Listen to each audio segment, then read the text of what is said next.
Today is May 14, 1998. My name is Susan Perez. Today I'm conducting an interview with Marion Pritchard, née Van Binsbergen, in Vershire, Vermont, United States of America, and the language being spoken is English. Today is May 14, 1998. My name is Susan Perez, P-E-I-R-E-Z. Today I'm conducting an interview with Marion Pritchard, née Van Binsbergen, in Vershire, Vermont, United States of America, and the language being spoken is English. What is your name? Marion Filipina van Binsbergen Pritchard. And how do you spell that? Capital M-A-R-I-O-N, capital P-H-I-L-I-P-P-I-N-A,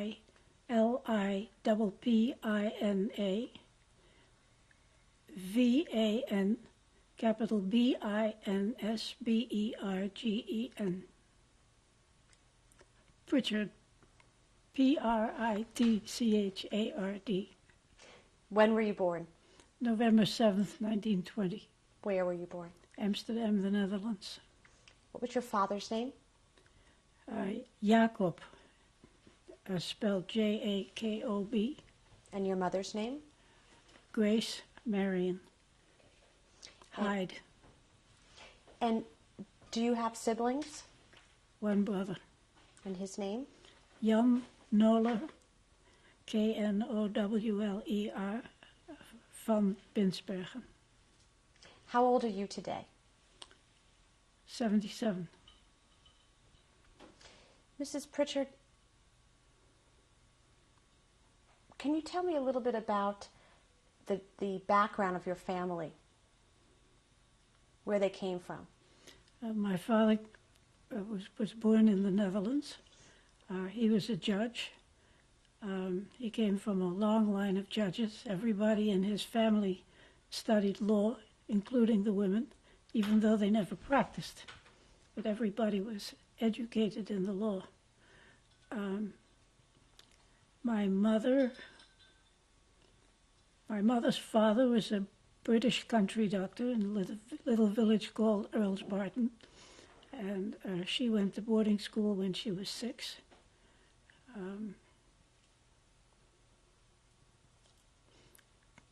Grew up, went to college, worked in a bank for a while, and married my father.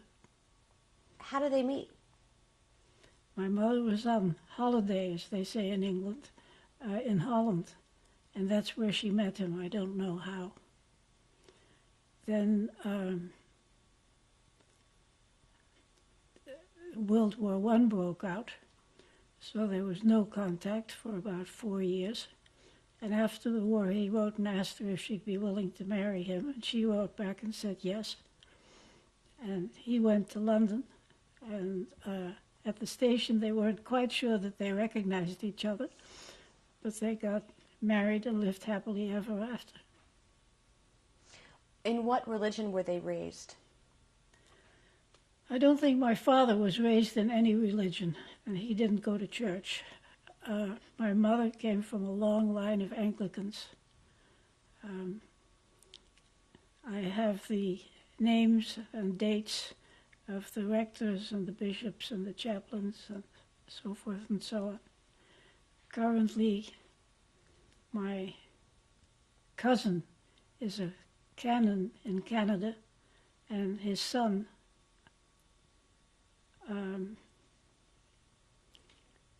he's a rector.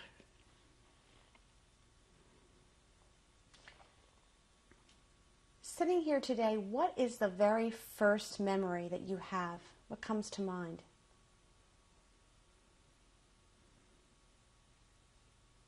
Birthday parties.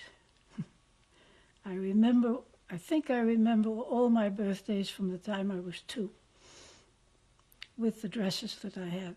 Not later on, but 2, 3, 4, 5, 6. And my mother made a big deal of birthdays. In Holland, in general, birthdays are very important. But my mother made great occasions out of all my birthday parties. She would put on plays with her friends, and they'd have a wonderful time for a month before the party, rehearsing the play.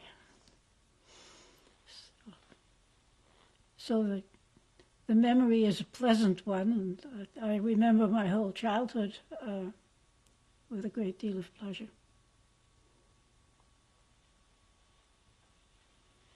How about your first day of school?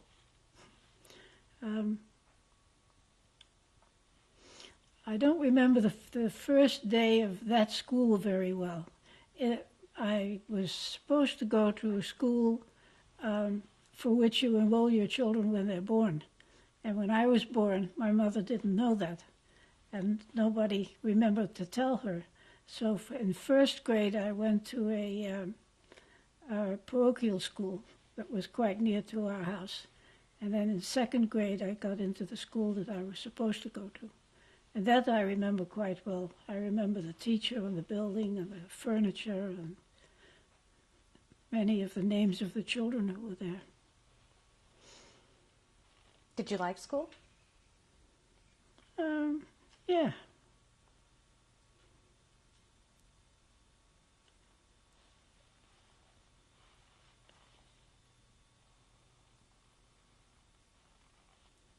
I stayed in that elementary school through 7th grade.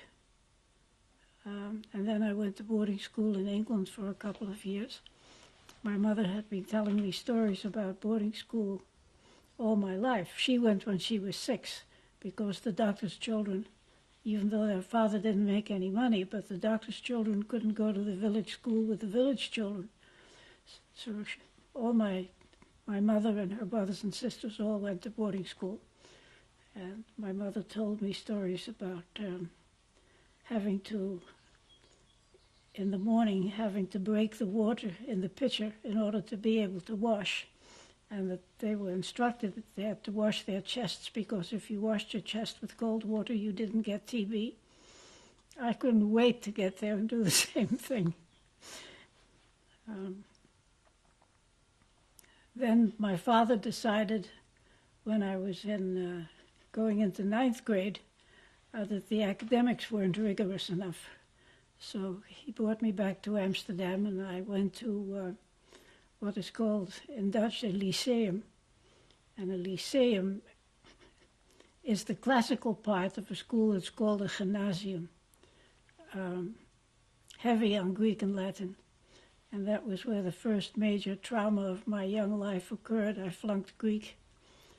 And that was a social disgrace in Holland. You're not supposed to flunk.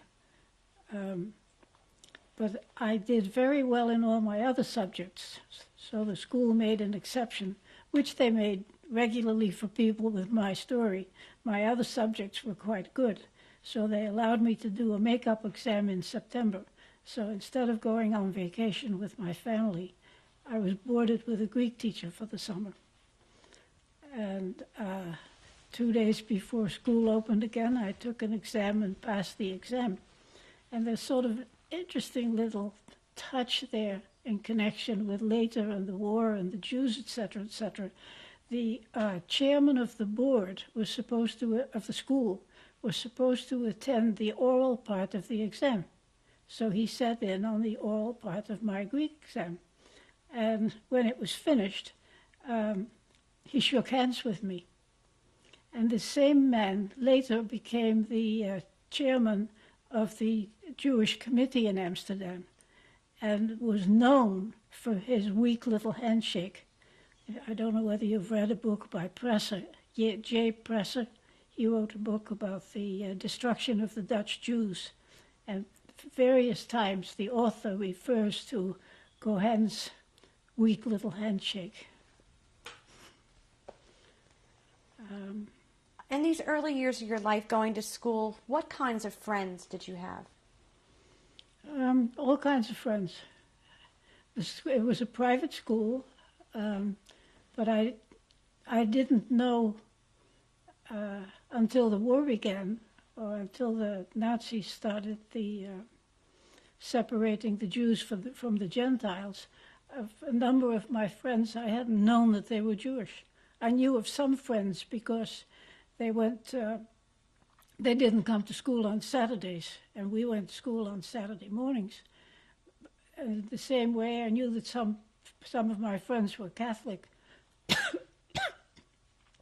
because they went to religious instruction on weekdays after school.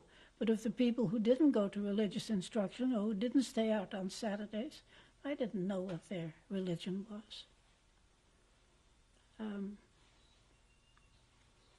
Was there any anti-Semitism there when you were a young girl going to school that you saw?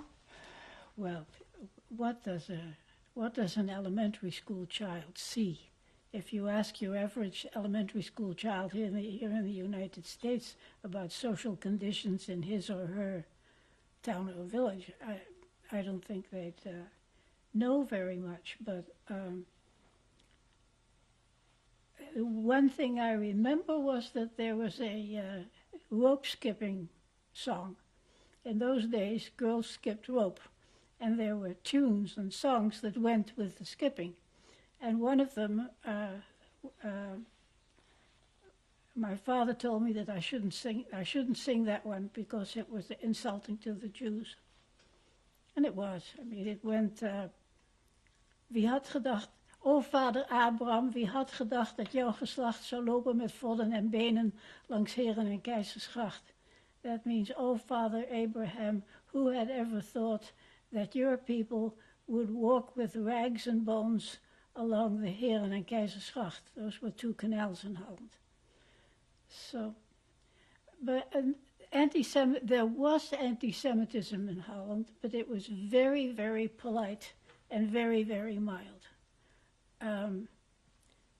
The Grote Club, the men's club that my father belonged to play bridge, did not accept Jews, but I didn't find that out till I was in Jerusalem planting my tree. And there was a man there who'd been in a concentration camp, who'd been a lawyer in the Netherlands, and who knew my father professionally. And that's why he wanted to meet me, because he was very impressed with my father. And when the subject of anti-Semitism came up at that lunch, I said there really wasn't any anti-Semitism in Holland. And he said, excuse me, but, and set me straight. The anti-Semitism was much worse after the war. But before the war, do you recall Hitler coming to power, 1933? Oh, sure, I was 13. I recall Hitler coming to power. Even the time before he had the power, there was a great deal of discussion. And the general Dutch attitude was that, I don't know what your political orientation is, but we looked at him the way a lot of people here look on Gingrich. This clown can't last. And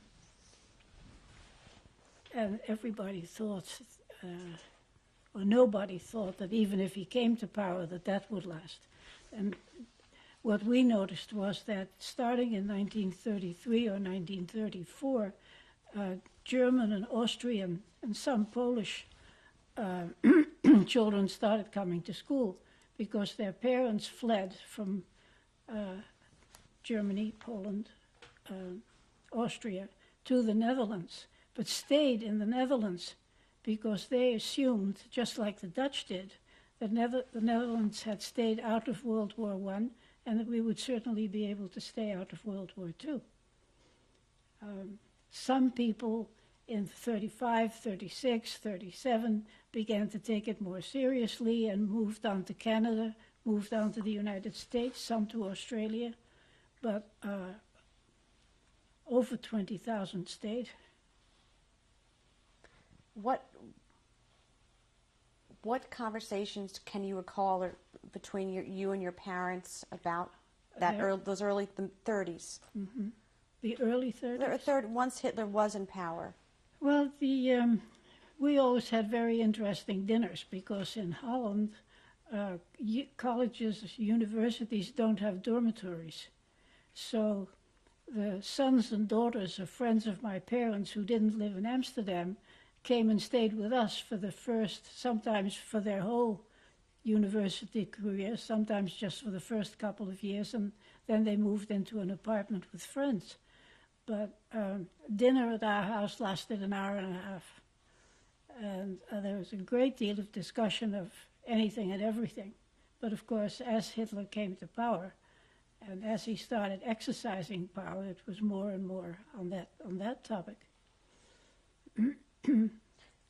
Where did you live at this point? What can you describe about your home at that point? It was a two-story house in what is called in Amsterdam the Old South. My father had moved there, I think in 1908 or 1909. Very tidy, respectable street. And then in 1932, we moved to the New South, which was the very south of Amsterdam, where they raised the land by putting a lot of sand on it and started to build. It was expansion. And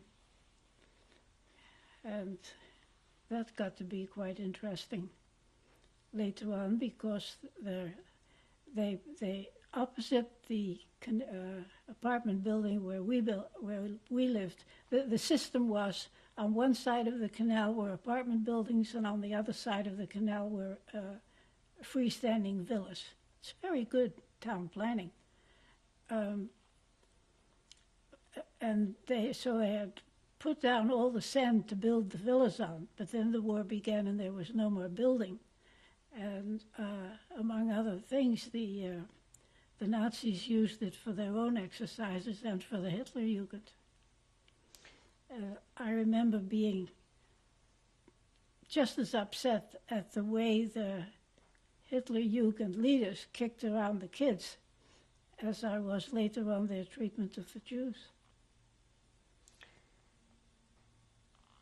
What kinds of people or neighbors did you have in that immediate area in the early 30s, that neighborhood? After we moved. We lived on the third and fourth floor. There was an apartment building on the first, there were apartments on the first floor, second floor. Then on the third and fourth floor were bigger apartments because they covered 2 floors. And we lived on the third and fourth floor. And the other apartment on that floor, there was a German-Jewish family, Mr. and Mrs. Gerson, with their sons Kurt, capital K-U-R-T, and Fritz, F-R-I-T-Z. Do you know what happened to them? They disappeared. They probably went into hiding. Up until this point... And this same Fritz, before they went into hiding, before they disappeared, he would come and spend the night in my room, because you could get from his room to my room along a balcony without... There was no gates on the balcony. He could just walk from his room to my room. Perfectly platonic. We liked each other, but kids were younger in those days. He was just interested in getting through the night. Up until this point, right when Hitler came to power, were you aware of what you wanted to do with your life? For a while I wanted to be a journalist, but I decided pretty early on that I wanted to be a psychoanalyst. How early did you decide? 14. What made you think of that? I had a friend, older than I was, but she was a nurse in a psychiatric hospital, and told me stories about the work she did and what happened in that hospital. And incidentally, later, during the war, I did an internship there, and in that psychiatric hospital, they had Jews. But let me go back.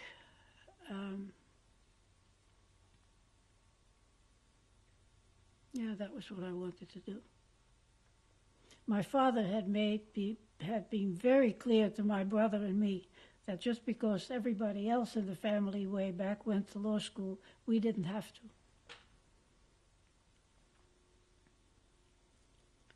So,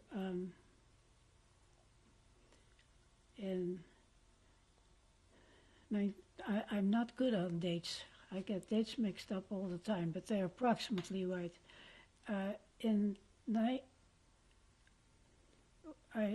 If I'd been older, I could have gone to the School of Social Work in September of 1939, but you had to be 19 to go there.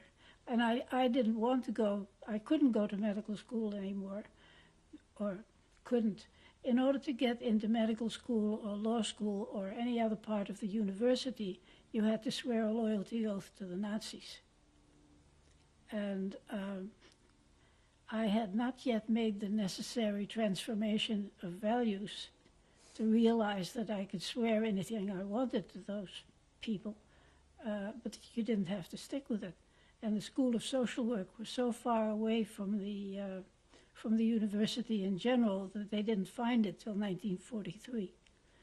And the School of Social Work stayed open until 1943, and started off, of course, with Jewish students and faculty as well as Gentile students and faculty. I've forgotten exactly when, in 1942, that the Jewish faculty and Jewish students were asked to leave. So you're saying that in 1938 and 39, people had to take an oath? Not till we were occupied. But I didn't go to. I couldn't have gone earlier because of my age. Tell me about your family's religious upbringing. What did you practice at home growing up? Well, I went to the Anglican church in Amsterdam with my mother, and the house that we lived in, on the other side of the parallel street was het Centraal Israelitisch Ziekenhuis, a Jewish hospital, and next to that, one tennis court over, was a synagogue. And in order to go to Christ Church in the center of Amsterdam, you had to walk to the trolley stop and get on the trolley and ride on the trolley for half an hour and then walk some more, whereas I could walk to the synagogue in five seconds. And I remember asking my mother why we couldn't go there. It would be much easier. What did you believe in? What did I believe in? You want to know the Episcopal Creed? Oh, we learned the creed. I believe in God the Father Almighty, maker of heaven and earth, and in Jesus Christ, his Son, our Lord, who was conceived by the Holy Ghost, born of the Virgin Mary, suffered under Pontius Pilate, was crucified, dead, and buried. He descended into hell. On the third day he rose again from the death, and ascended into heaven, and sitteth on the right hand of God the Father. I believe in the Holy Catholic Church, the communion of saints, the forgiveness of sins, the resurrection of the body, and the life everlasting. I haven't said that in years, but that's what you learned. That's what you believed. When you said it then, did you believe it? Just now? When you first... Oh, then. Oh, absolutely. Did you have a favorite holiday? Christmas. Well, I don't know. It's between Christmas and my birthday.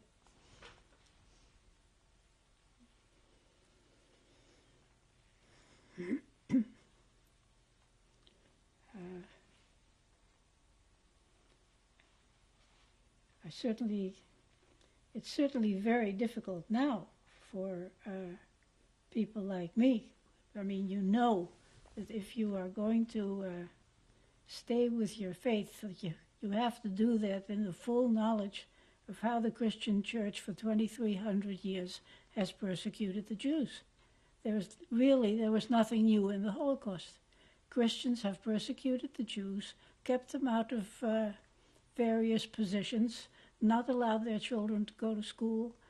The only thing new about the Holocaust was the technology. They didn't have Zyklon B.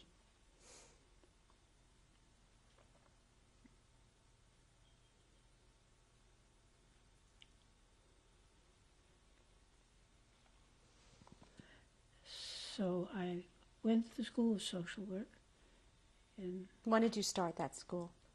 must have been September 1940. And that was when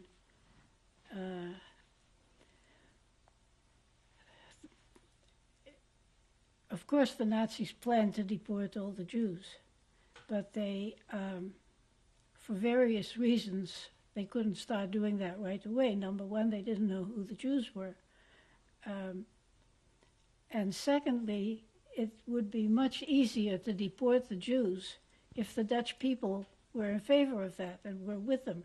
So they started off with a very intensive propaganda educational campaign to try and to make Nazis out of all the Dutch. The Nazis had the most respect for the Danes. They were the most like them, but we were a very close second.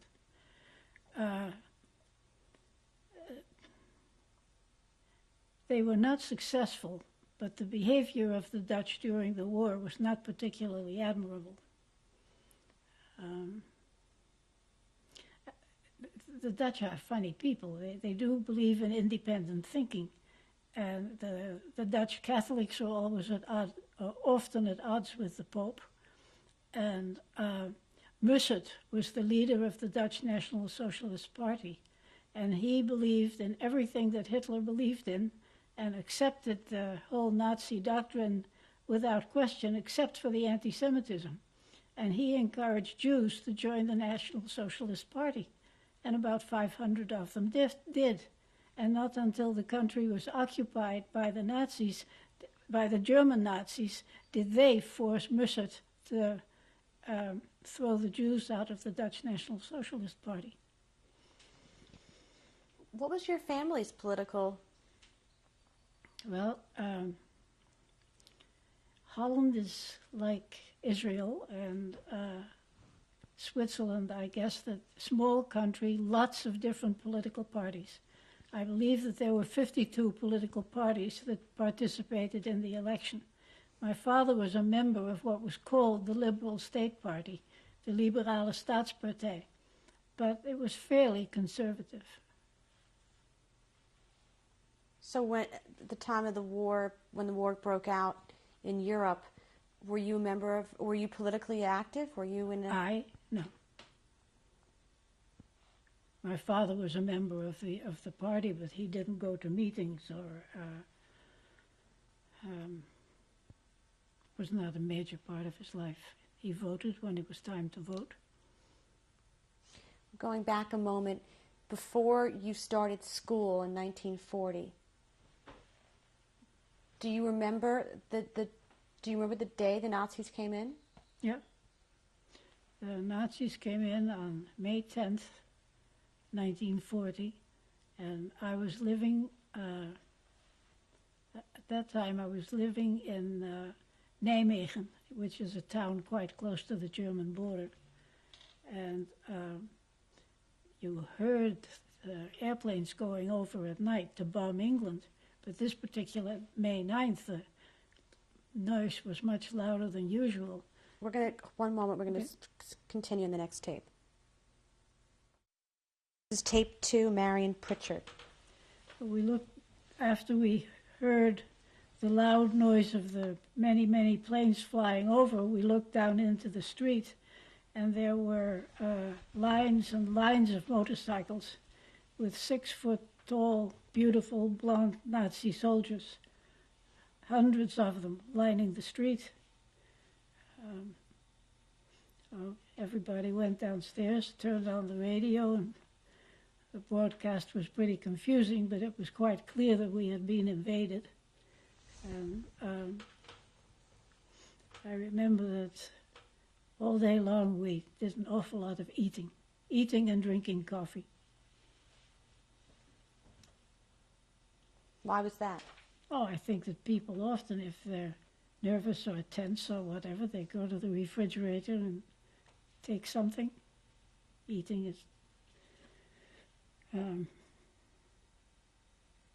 then a couple of days later, I guess 5 or 6 days later, I rode my bike home, not knowing whether Amsterdam was still there or not. Fortunately, it was Where were your parents? in Amsterdam. Were you close with your parents growing up? Hmm. Who were you closest to? It was I had a different relationship with my parents.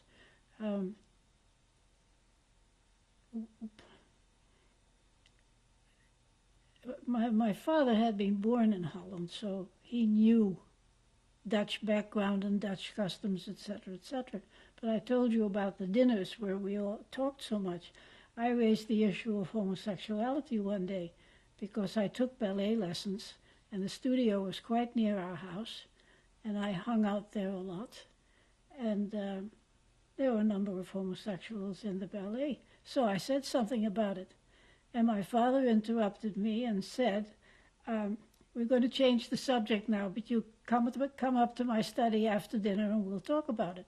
So I went up to his study and he asked me what I knew about homosexuality. So I told him, and he said that it was something that nobody understood very well yet, and that a lot of people were critical of homosexuals, and that was wrong because nobody knew really why they were. And I was to treat homosexuals with respect just like everybody else. Well, I was already doing that because in the ballet it was taken for granted. But then he added, don't talk about it in front of your mother because it's too upsetting for her. And then he gave me a book by a woman called Radcliffe Hall, an English woman who wrote a book called The Wells of Loneliness, which is the first autobiography of a lesbian. And he told me to put it back on his bookshelf at night because he wouldn't want my mother to come across it. She'd be too upset. So did you read it? Did I? Sure, I read everything. Why was your father so protective of your mother? I think that all Dutch men were pretty protective of, at least all the Dutch men in the circles that my parents moved were quite protective of their wives. This was a long time before women's lib. Nobody worked. They all got educated, but they didn't use it. So then who was your role model growing up? Or did you have one? Well, the word role model or the concept role model is fairly new, last 30 years or so, I think. But the women that I admired the most were my mother, my ballet teacher, my brother's pediatrician. He had a woman pediatrician.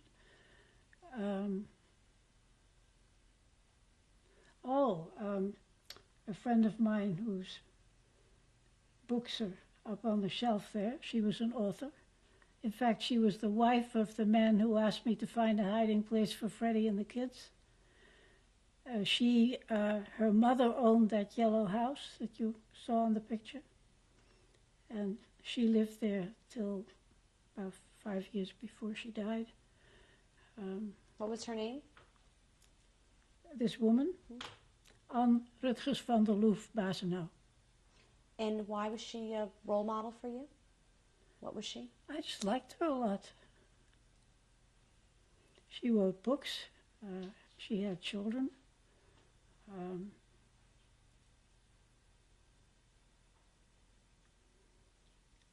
I think that a lot of the students that lived with us for a couple of years, they were anywhere from, well, they were there before I was, so to speak. But as I got older, I got to be more friends with them. And a lot of girls admire older girls.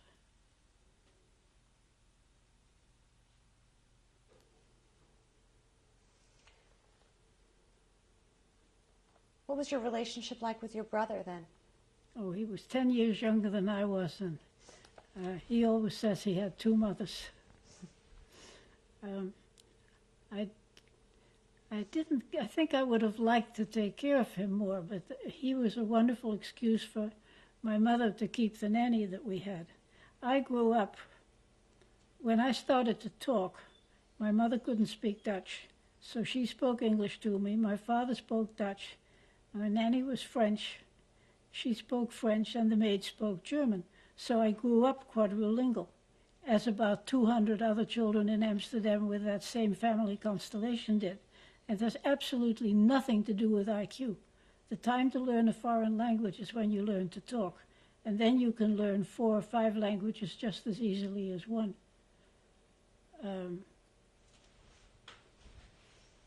But it was his birth, because by that time I was 10 and I didn't really need a nanny anymore, but everybody liked her so much that she just stayed around. There was always silver to polish or something to do. And my brother ended up going to sea. When? He went to a naval academy, and then he went into the merchant marine. But during the war years? Oh no, he was still in school. He was 10 when the war began and 15 when it ended. How did Amsterdam change once the Germans came in?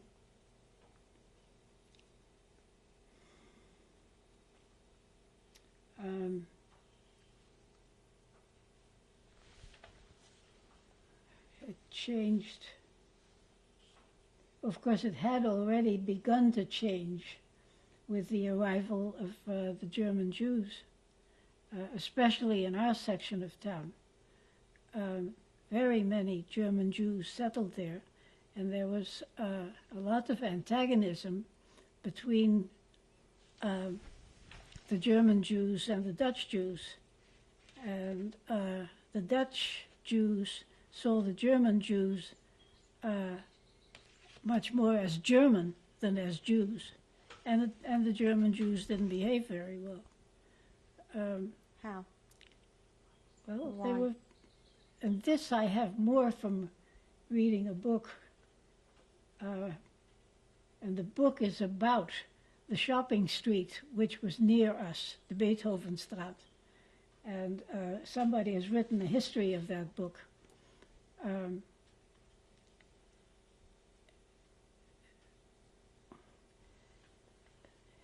You're asking me how did Amsterdam change? The difficult relationship between the German Jews and the Dutch Jews. A lot of German Jews settled privately. They had friends or business acquaintances in Holland who helped them, but quite a few of them didn't. And the Dutch government built a sort of a levittown called Westerbork for those German Jews who didn't have the connections to live in Amsterdam. Now, Westerbork later became the transit camp. And Westerbork was in the north of Holland, in the middle of the, what do you call those little purple flowers? Heather, heath, in the middle of the heather. And sophisticated Berlin and Frankfurt and Hamburg Jews didn't like being there at all. Of course, most of the Jews who had to go there didn't have much money. But they resented the Dutch Jews because the Dutch Jews didn't privately raise the money to help them come to Amsterdam. And then when the deportations started, those German Jews who were settled in Westerbork since long before the war sent the Dutch arriving Jews on to Auschwitz before they sent themselves and their fellow Germans. So all of that did not make for good relationships. I know 2 men in Canada, both of whom came from Germany to Holland, and I heard one of them after the war remind the other one that it was his father who had sent his father onto Auschwitz. Ugh. Amsterdam changed as time went on because food became very short. And when you have long lines of people in front of all the food stores, it certainly makes a town look different. Clothing became short. The last winter of the war, there was no heat, no electricity, no nothing. And the last winter of the war, 11,000 people in Amsterdam starved to death. And it takes an awful long time to starve to death. But what were the initial changes that you noticed just walking down a street? Well, a lot of uniforms. And as they began to enforce, and they did it one little tiny step, but after another little tiny step, as they enforced all their regulations to stop Jews from mixing with Gentiles, it did look different. The benches in the park had signs on them that said no Jews. Stores had signs that said no Jews. Trolley cars. So you didn't see people going in and out of the synagogues anymore because the people weren't there anymore. Had there been any Nazi propaganda at all before? Oh, when? Up until this time, or The minute they walked in, they began with the propaganda. I think that's what I said a little while ago. They started this education propaganda campaign to set the Dutch against the Jews. They made all the movie theaters show a movie called De Eeuwige Jood, the Eternal Jew. And one of our Jewish sociology teachers told us to go and see it. And we went, the Jews could still go to the movies at that point, and we looked at the movie and we sat and laughed and made smart remarks all the way through and disagreed with everything they said. But when we came out, a Gentile friend said to me, I wish I hadn't seen that movie because now for the first time I have a feeling of them and us. I now look at, and he pointed to the Jewish kids that were walking, a few steps away, said it's them, and they're not us, and I don't like it. I'm going to help them as much as I can, but it shows that even with people who want to resist propaganda, it still has an effect.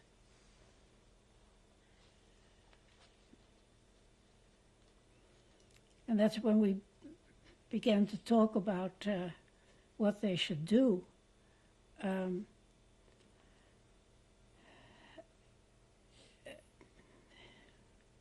I personally felt that going into hiding was the best possibility. But some of the people, as you started pushing, hey, make plans, think about it, they got mad and they said, you're such a doomsayer. It's never going to get that bad. We've got plenty of time.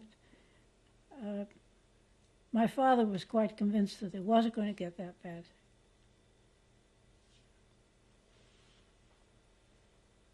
My father is one of the few people who read Mein Kampf from beginning to end. It's awful dull reading. I tried.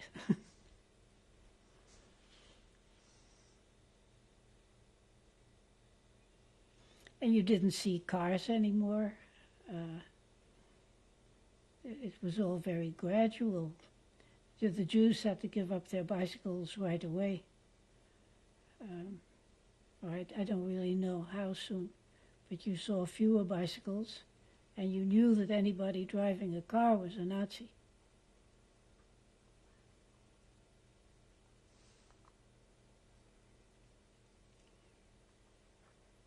Were there initial selections that you observed? That's not how it worked. Arrests? The first child that I took home,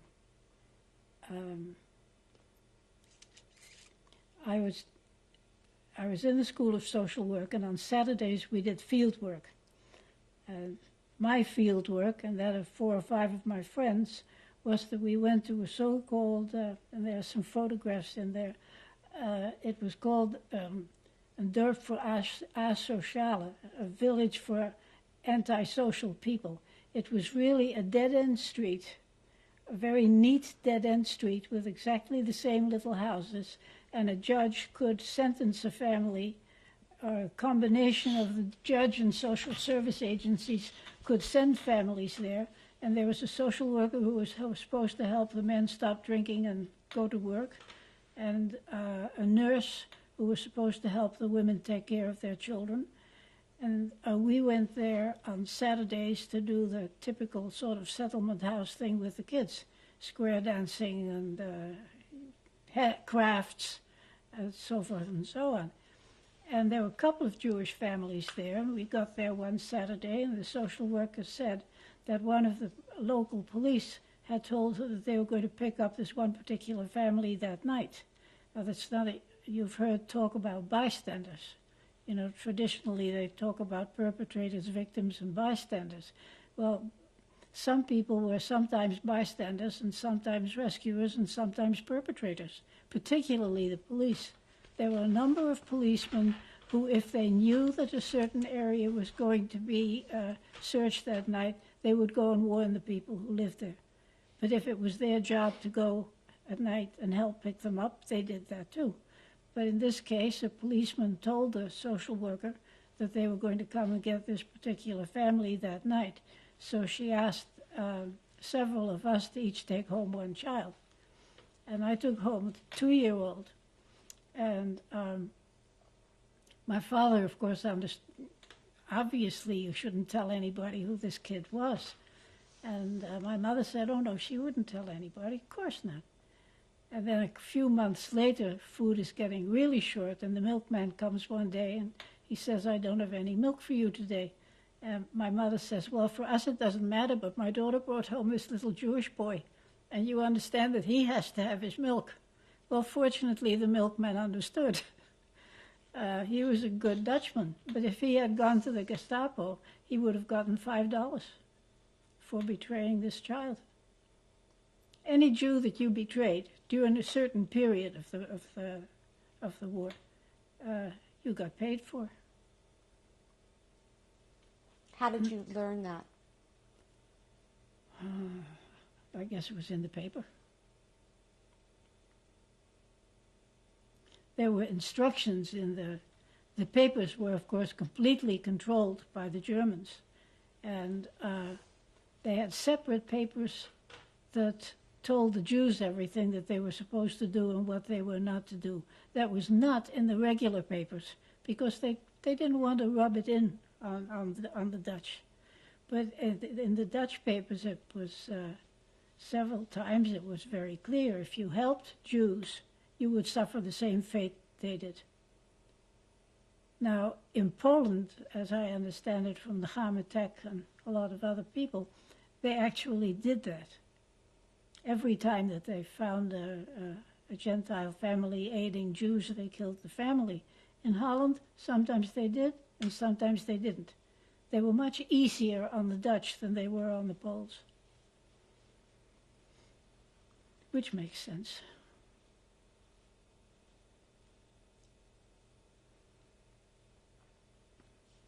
So prior to this first experience with this 2-year-old,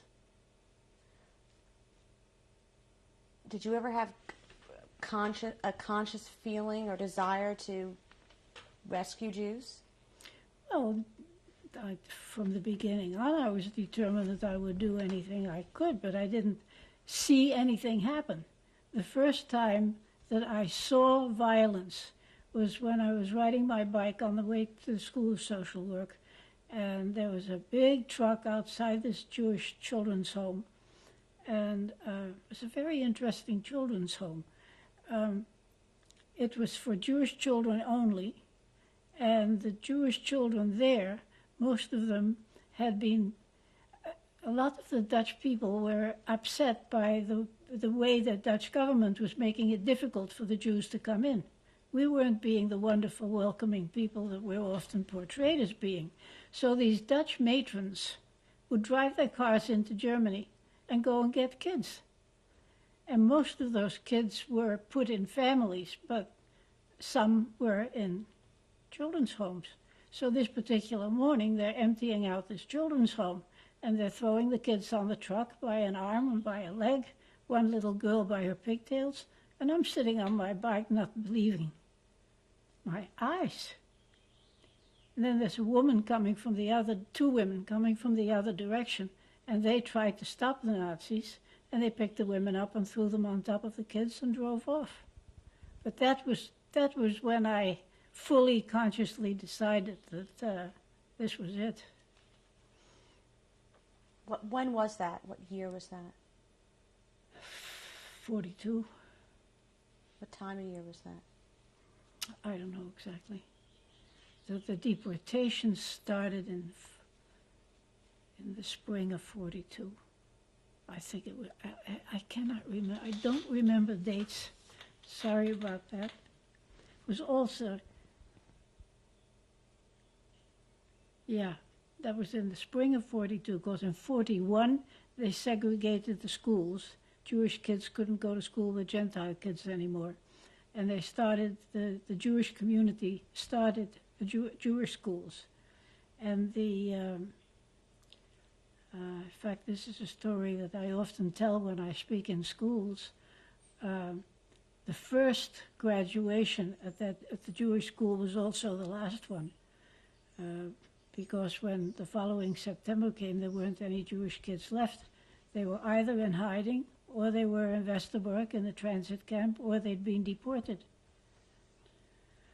And the parents, the Jewish star was, people had to start wearing the star on May 2nd, that's a date I don't forget, May 2nd, 1942. And parents and teachers tried to make the kids see it as a badge of honor. They tried, but it was hard. And of course, by that time, it was better not to be seen in the street anyway. Because they were official. The way the Jews were deported in Holland was in a number of different ways. It was the job of the Jewish Council to deliver the number of people that the Nazis told them to deliver whenever they did. The people had to go to the central station, and then they went by train to Westerbork. Now, for the people who didn't, of course, the Jewish Committee, oh, there's so much to it. They had a hard time selecting who to send. And first, an awful lot of people worked for the Jewish Committee, because if you worked for the Jewish Committee, you weren't going to be deported yet. But after a while, there were only people working for the Jewish Committee left. And of course, the poor people went first. And the people with influence went later. But the people who didn't show up as ordered were hauled out of their houses at night by the Germans, combination of Germans and Dutch police.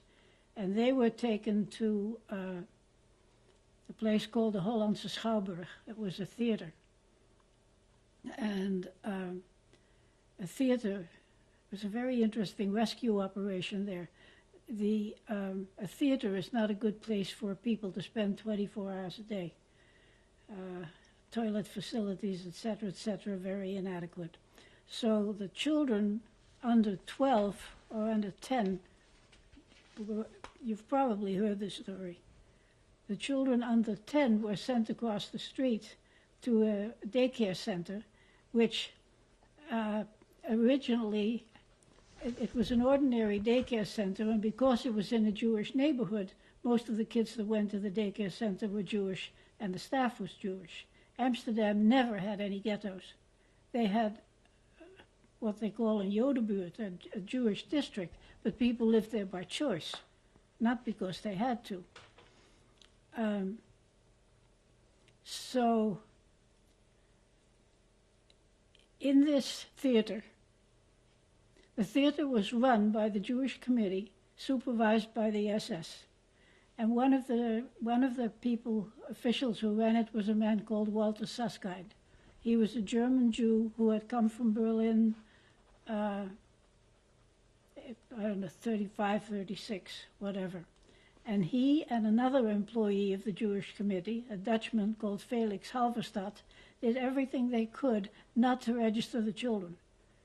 Or if they had to register them, they had their cards disappear from the files.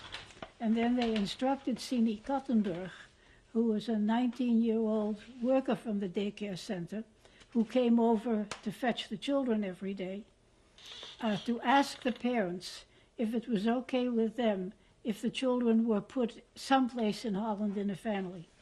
Now, you can imagine what it was like for those parents to make that decision.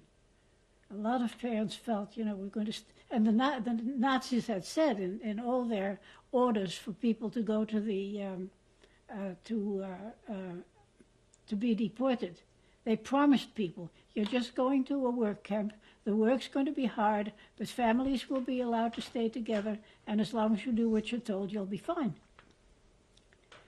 So to decide to go against that and give up your child to these kids who won't and can't tell you where the children are going to be, horrendous decision. The greatest rescuers of children were the parents who gave them up. And of course that was a thankless task too, because understandably the kids didn't understand and they later resented it, and there are a lot of problems connected with that. But the children whose parents said okay, those children were then smuggled out of the daycare center and taken to homes in the Netherlands by students, mostly women, because that was organized. Most rescue in Holland was not organized. It was individual effort, because the fewer people know what's happening, the better. But there was a Dutch law student, Piet Meerburg, and he was in charge of this organization. And he, the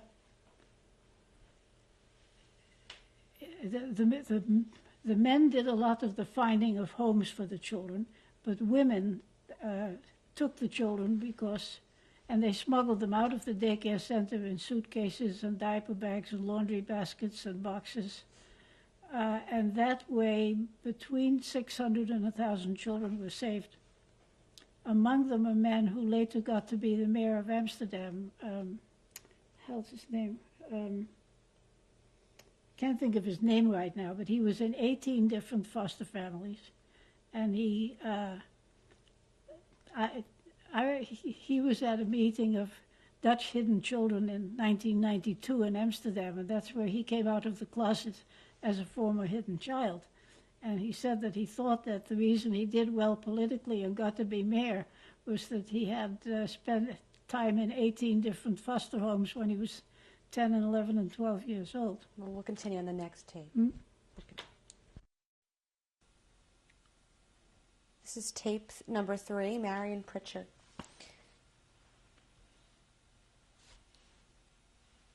So after that initial time with the 2-year-old in your parents' home, was that the only time, or were there other times where you bring children to your parents' home? Never. Not after the episode with the milkman. So what happened next after that episode? How did you begin? Well, I'm not quite sure what happened next, but of course in around Christmas of '42, I moved in with Freddie and the 3 children into that house out in the country that I showed you the pictures of. And we stayed there for 2.5 years and had a number of adventures, you might say. We had a... How did you come to know Freddie? The guy on the picture, Miek van der Loof, was a friend of his. Remember the 4 kids? Of course, they were grown up by then, but Miek van der Loof who was the director of the Amsterdam Municipal Electrical Works by then, asked me to find a place for his friend Freddie and Freddie's 3 children to go into hiding. And I couldn't find any place that would take all 4 of them. So then Miek moved us into the servants' quarters of his mother-in-law's house out in the country. That's that yellow house on the pictures. When you agreed to do this, what was your relationship with this person who asked you up until that time? Oh, his parents were best friends with my parents, and I'd known him all my life. My parents were older for parents of children my age.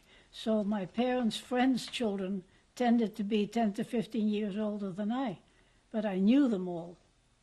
And so Miek is the one who asked me to find a place, and he and his brother built a hiding place underneath the living room floor. You saw the photograph of the little girl sitting in my lap. We're sitting on top of the hiding place there. And at night, I'd open it up, because when you heard a motor vehicle come, you knew it, or a truck or whatever, you knew that it wasn't somebody Dutch. You knew it was most likely the Nazis looking for Jews. So we practiced, and I could get him and the kids in there and cover it all up in about 30 seconds.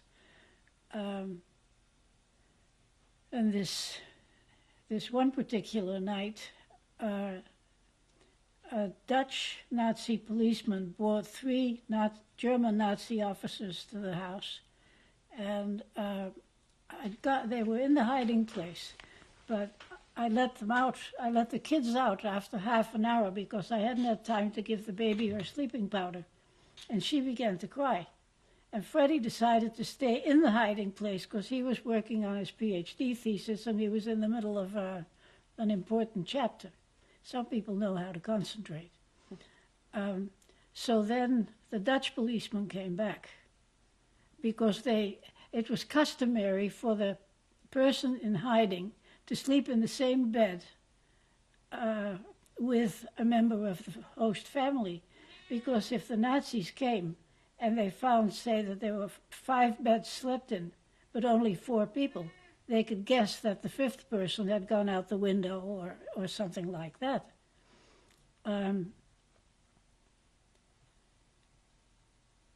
So this night, just the Dutch Nazi policeman came back, and I couldn't think of anything else to do except to shoot him.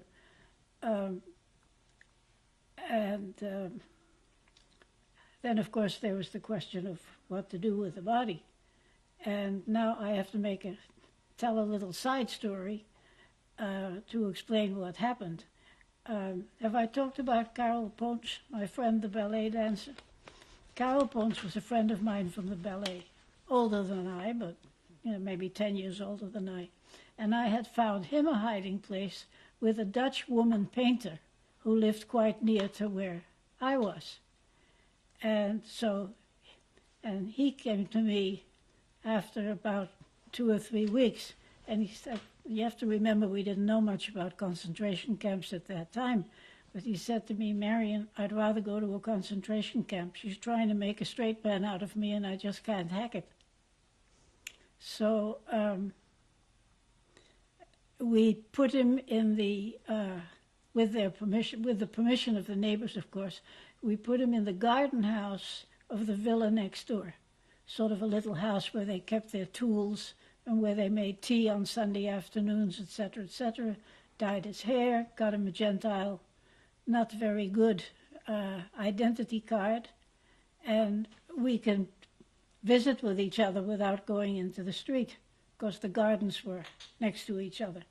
And I don't know whether he heard the shot and that's what made him come over, or whether Lex, the 5-year-old, went and got him, but there he was. Before we continue, tell me then, how many people were you hiding the day that you shot the Dutch Nazi? Just the 4, the father and the 3 kids. Who are these people? What are their names? How old were they? I thought the father was called Frederick Polak, and the children were Tom, Lex, and Erika. And how old were they, the children? By now, I guess Lex was 4, and Tom was 2, and Erika was a little older. 4.5, 2.5, and 7 or 8 months.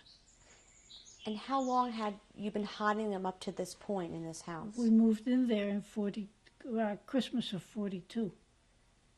So how much time had elapsed where you knew them, or by the time the Nazi came that you shot? Well, we had been living there for about a year. So what was your relationship like with these children then, at that point? It was obviously very good with the baby because I was the only mother she'd ever known. And I got along fine with Tom, and Lex was always homesick for his mother. What would they do with their days with you there? Oh, they played outside. They didn't have to wear stars. Or they played in the house. When I look back now, and I think of that playroom out there with all that junk in there, and of course, they had lots of toys at home, but in this little place where we were hiding, they played a lot with used matches, making patterns with used matches and pretending that little blocks of wood were cars. It feels funny to be. Well, I was starting to tell how we got rid of the body, and it feels funny to think about toys and relationships. I didn't make the switch fast enough. We can come back to that day. You were talking about the day that the Nazi came. There was a night. You didn't have time to give the baby the sleeping powder. Right.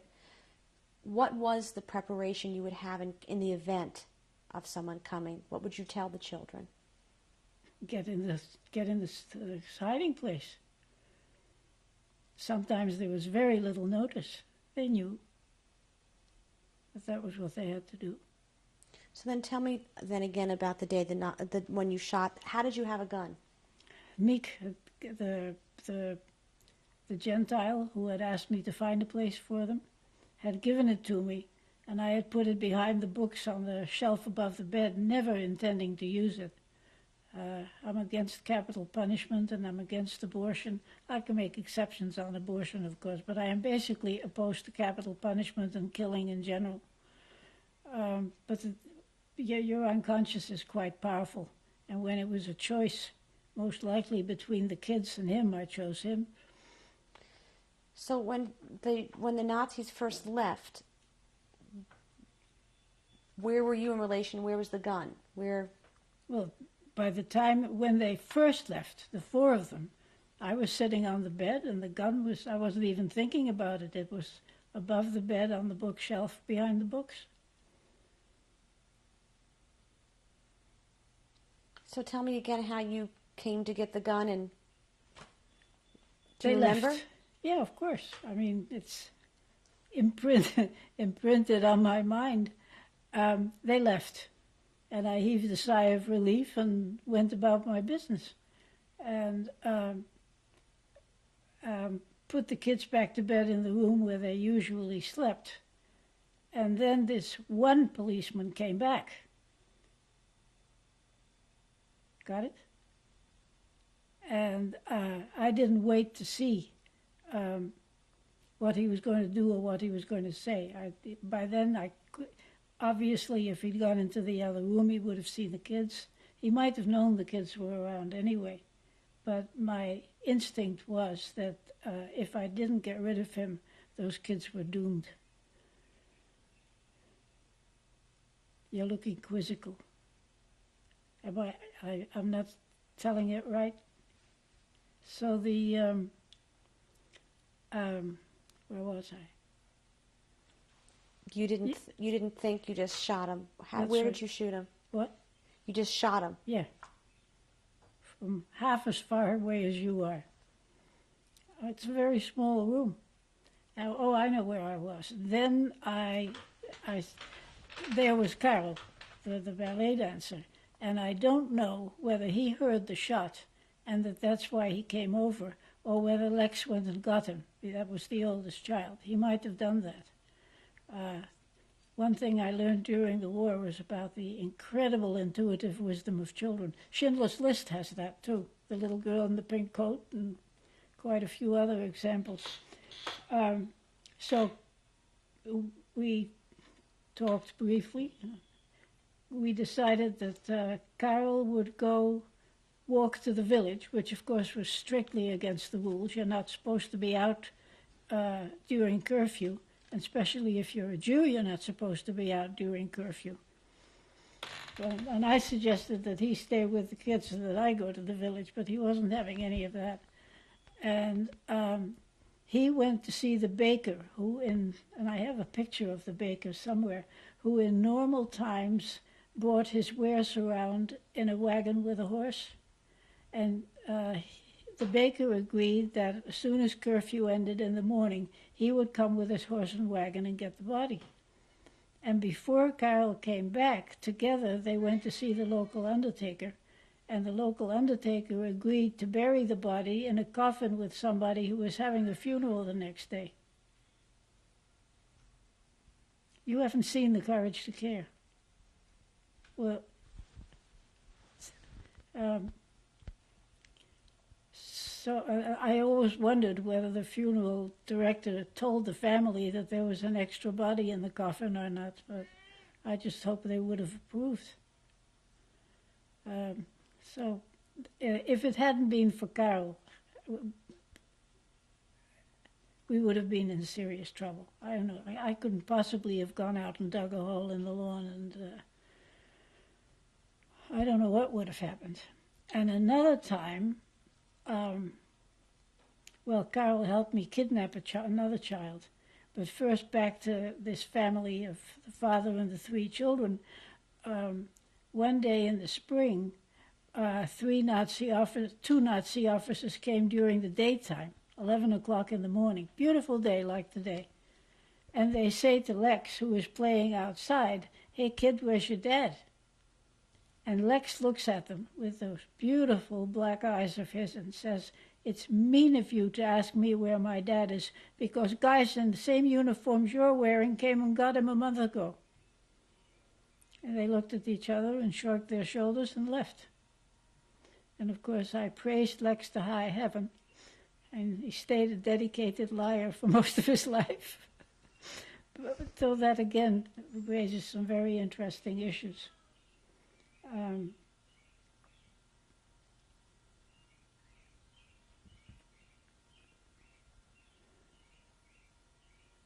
not sure where I should go next. I could tell you the story about how Karel helped me kidnap this little girl. And again, it's an example of Jewish heroism, not just on Karel's part. The players in this story were a woman called Lientje Brillenslijper. She was a dancer. She was from a real Amsterdam Jewish family of circus artists, musicians, small businessmen. She had to leave school at 12 because the family didn't have any money, and she worked in a shirt factory and was allowed to keep part of her allowance, and that's what she took dancing lessons with. And that's how she knew Karel, too, that same ballet world. And she had decided, before the war, in that time when German Jews came to Holland, a German Aryan came to Holland by the name of Eberhard Rebling, a member of a Prussian army family. And he couldn't stand the Nazi regime. His whole family were dedicated Nazis, but he didn't like them, so he came to Holland. And he met Lientje, and they fell in love, and they started living together. Of course, the Nuremberg laws were in effect, and obviously they couldn't get married. And they decided that not only were they going to survive themselves, but they were going to help as many other Jews as they possibly could survive also. And at one point, they managed to rent a villa, which was quite near to where we were, and they were warned repeatedly that they had far too many people coming to their house. The local drugstore owner, whose picture is also in that book, a man called Bockover, warned her that she was buying too much toilet paper, and that was really suspicious. But when people said to her, the few people that knew, that she was playing a dangerous game, she always said the same thing. How can we turn down Jews that come to us for help? We can't turn them down. And sure enough, on July 14th,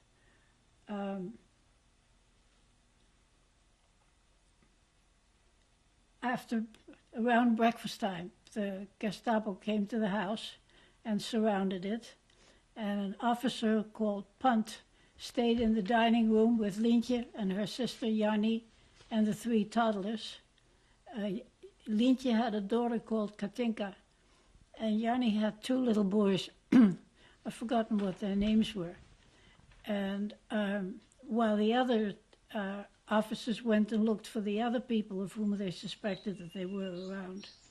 And Lientje whispered to Katinka, "I'm going to do something weird, don't be scared."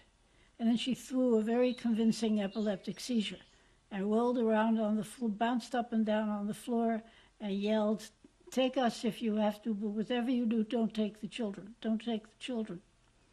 So Pant asked, "Well, what should we do with the children?" So Jannie and her sister said, "Take them to the 2 Gentile physicians in the village.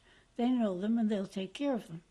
And Pant hesitated, and Lientje threw another even more convincing epileptic seizure, and he dispatched 2 policemen with these 3 toddlers to the village. The adults were taken to Amsterdam for interrogation. They spent the night in jail, and Lientje and Eberhard were allowed to spend the night in the same cell, and it's one of those odd things. They were communists, and a lot of the Dutch, Holland had a fairly respectable communist party, and a lot of the guards in the jail were communists.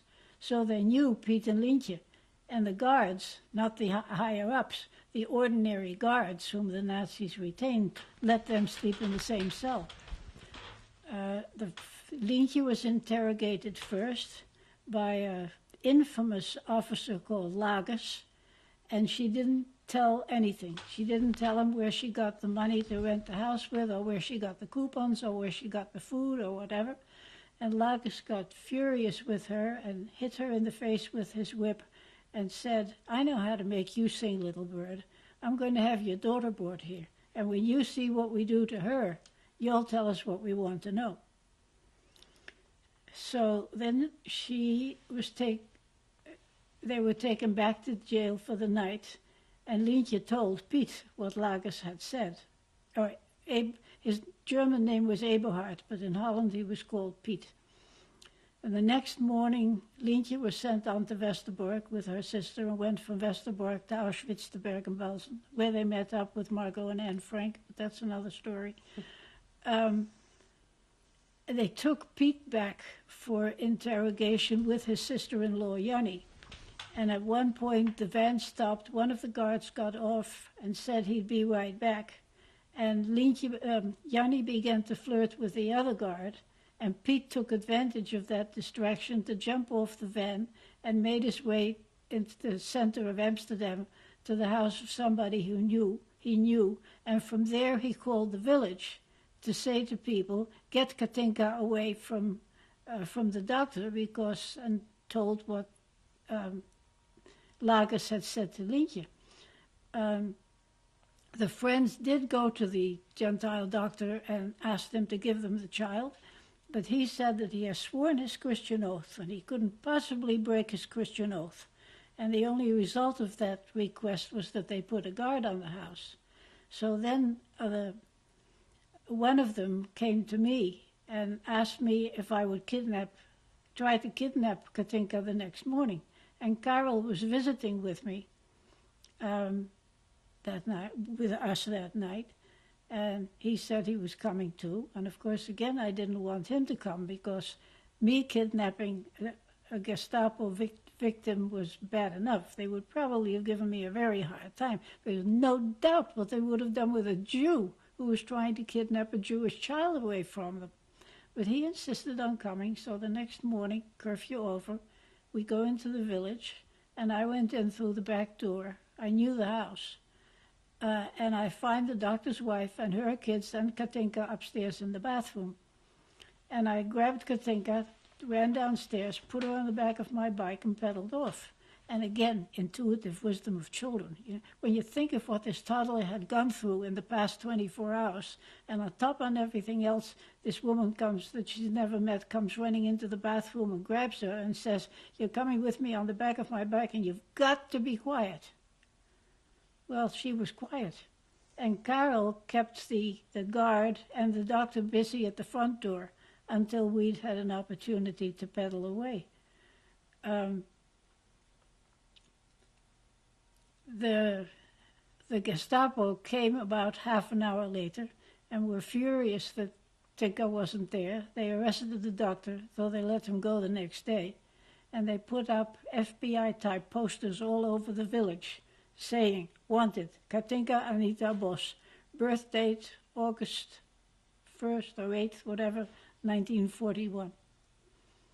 And Katinka was in 5 foster homes after that till the end of the war, but they were reunited. And they had another daughter after the war called Yalda. Yalda became a singer, and Lientje carried out her plan of keeping Jewish culture and art alive, and was on a tour up here of the northeastern United States sometime in 86 or 87. And they were in Amherst, and I didn't know that they were there. But I was in Amherst about a month later, and I told this story, and the audience gets very restless. And it turns out that they had just been there, and that's how I got back in touch with them. And Katinka did come to the 1991 gathering of hidden children at the Hyatt in New York. And we had a very hard time. The media got a hold of it.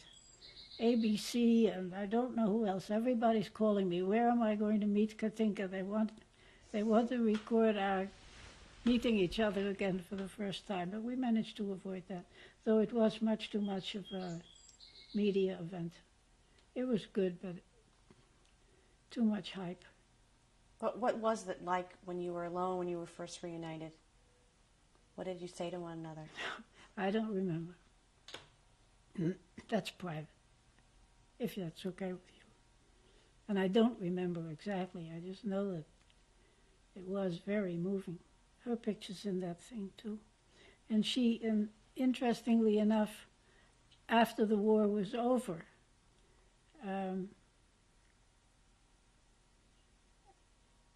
it was very difficult for Jews to get going again in Holland. They were not made welcome at all, and they had a very tough time.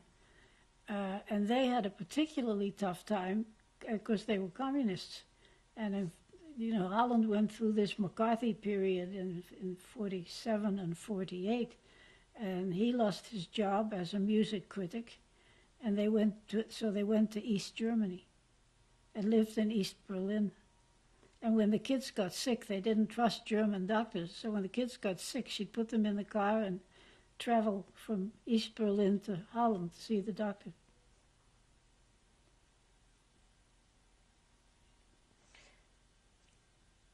What was your relationship with the Frank family? I didn't have any. I knew where they lived. And the closest I came to the Frank family was that I had a friend whose kid's sister was friends with Margot Frank.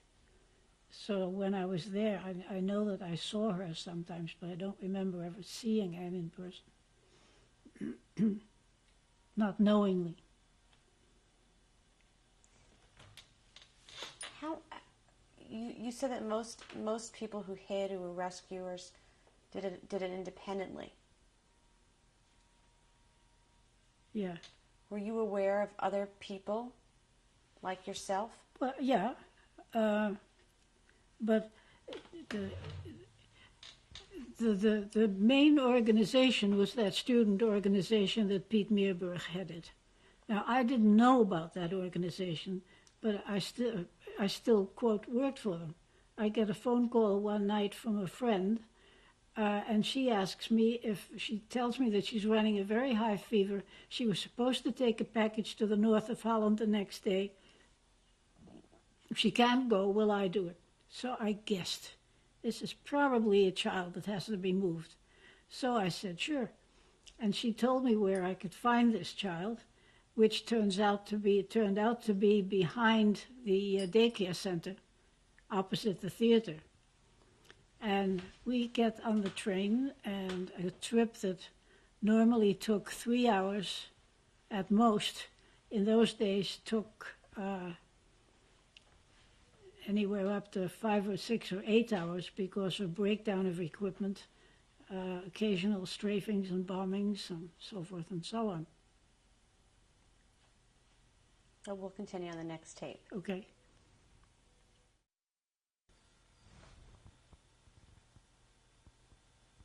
This is tape number 4, Marion Pritchard. Were you ever questioned or arrested for your activities at this Yes, point? but the activity that I was arrested for had nothing to do with rescuing. This was early on. I can't tell you exactly when, but the curfew was in effect, so that if you wanted to study with friends for an exam, you had to spend the night with them, sleepovers.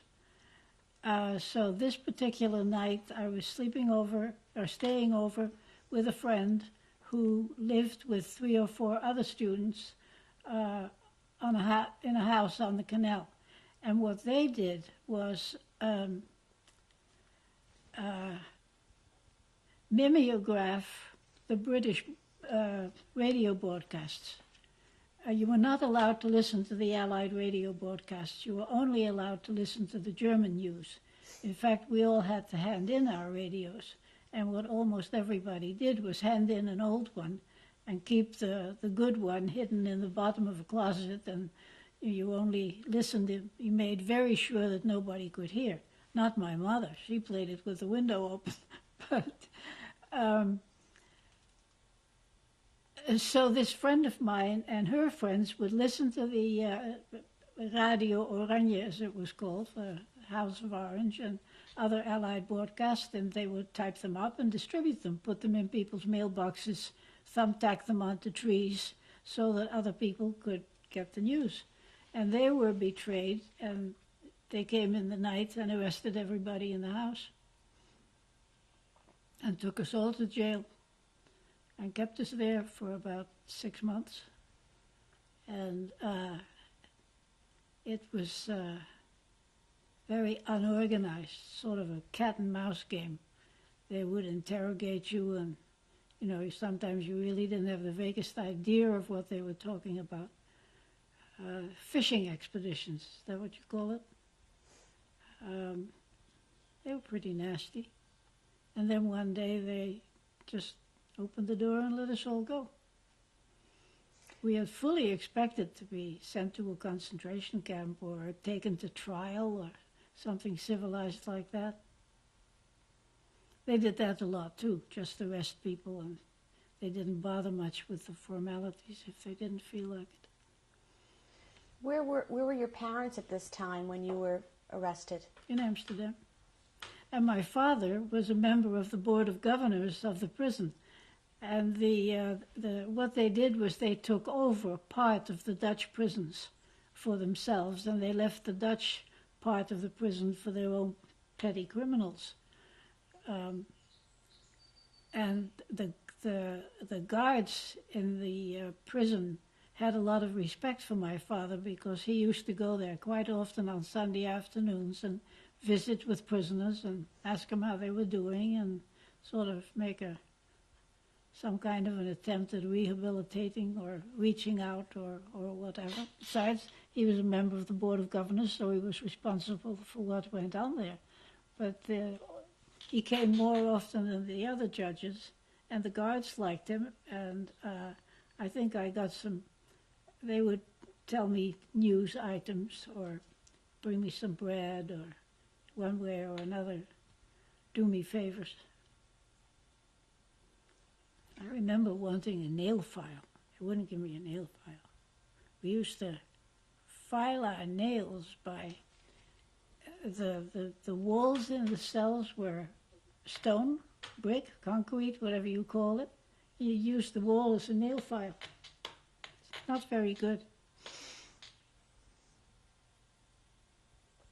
Another interesting action by a judge. This judge was retired, and he was a friend of my father's, and he was a retired juvenile judge, one of Holland's first and one of Holland's most respected. And some of my School of Social Work friends and I took about 20 kids from this village for antisocial people camping. And this was the summer of '42.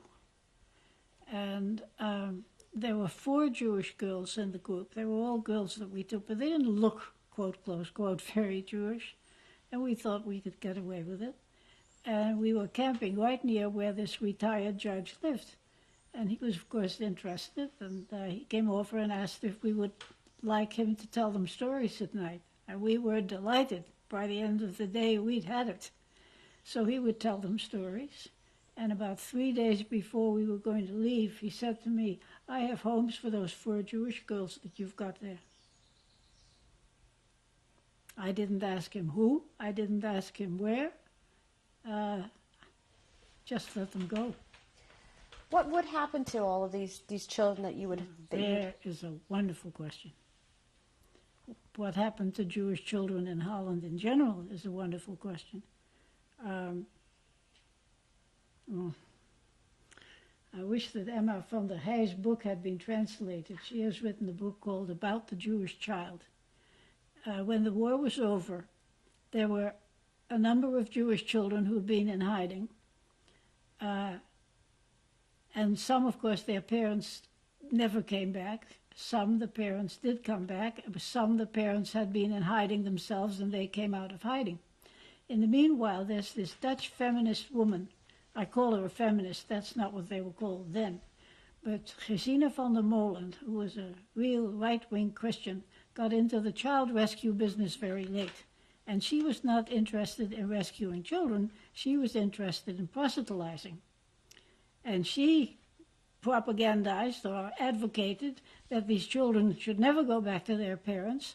And they didn't know, the ones who were little when they went into hiding, of course, didn't realize that they were Jewish, and they should never be told, because then when there was another Holocaust, they'd be safe.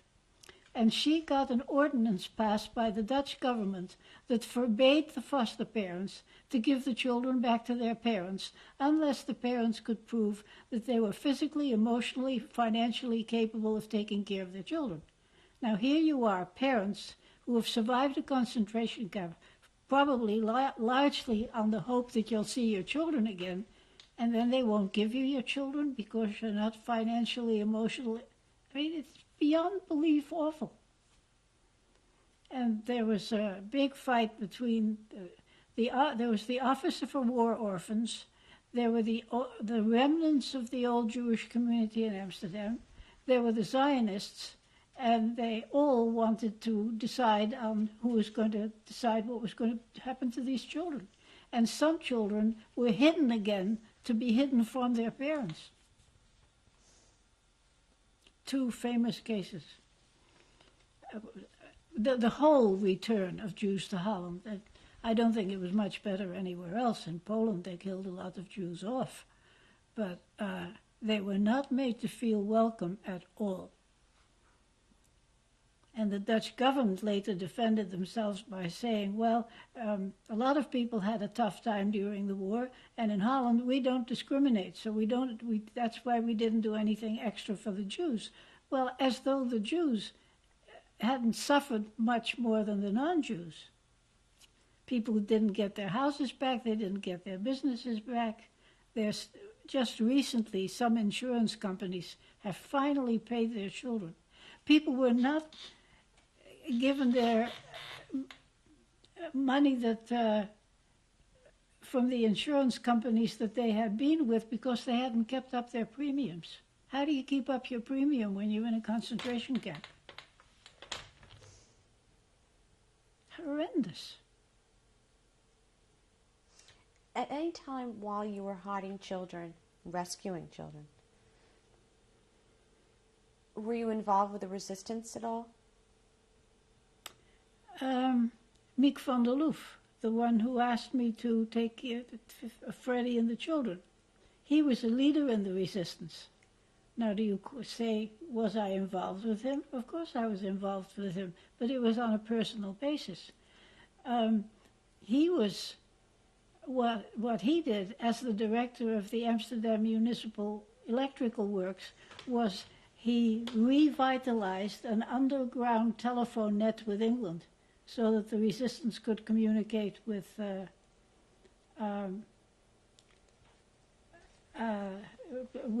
government in exile.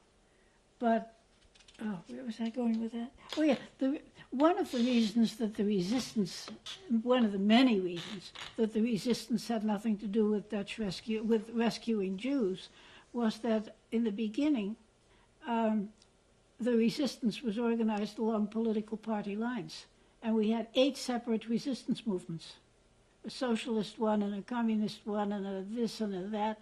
And of course that was ridiculous because it duplicates the danger 8 times. And it took them till 1943 to get organized. And you can't really blame them for that because we had no example, we had no experience with resistance movements.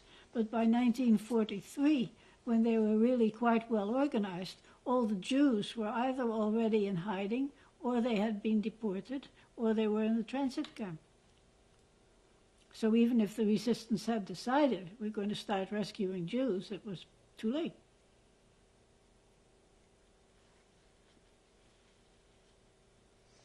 At what point were you aware of the camps or the transit camp that was set up in Holland?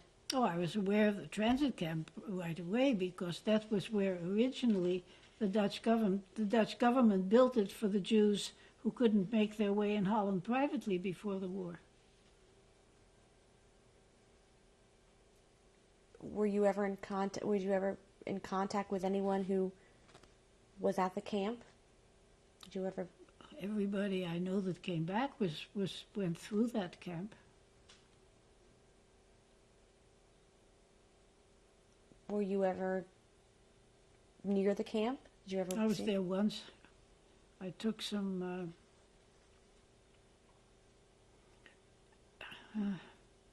in order not to be deported, in order to be gesperrt, as the Germans called it, you needed papers. And there were all kinds of papers that you could get held back with. People paid a lot of money for papers. There were all kinds of lists, the Palestine list and I can't think of the names of the others now, but there were lots of lists that you could get yourself on. And then, of course, on a certain day, that list was declared not valid anymore, and you'd lost your money, and you didn't have the piece of paper anymore that kept you back. But one of the things that kept people back for a while was proof of having been baptized, and that had all kinds of conditions attached to it too. But I had gotten some papers. Oh, these papers for Freddie's parents. Freddie's parents were in Westerbork, and we had gotten papers that would put them on the Weinrabliste. That's right, Weinrabliste. So now we had to get the papers to them. And there were various ways of doing that. I had a friend whose father owned a quinine factory in Amsterdam. And her father was not quite as anti-German as one would have liked him to be, but the head of the packing department was a member of the resistance and very anti-German, and he would put documents in bottles with salts and powders and medicine, and then seal it with a factory seal, because you could send every week, you could send a care package, so to speak, to people in Westerbork every week, and we sent Freddie's parents a care package every week. The particular week that we sent the care package that had the medications, that had the documents in it, I decided to take it myself. And so... What did you see there? Barracks, people. Westerbork was it.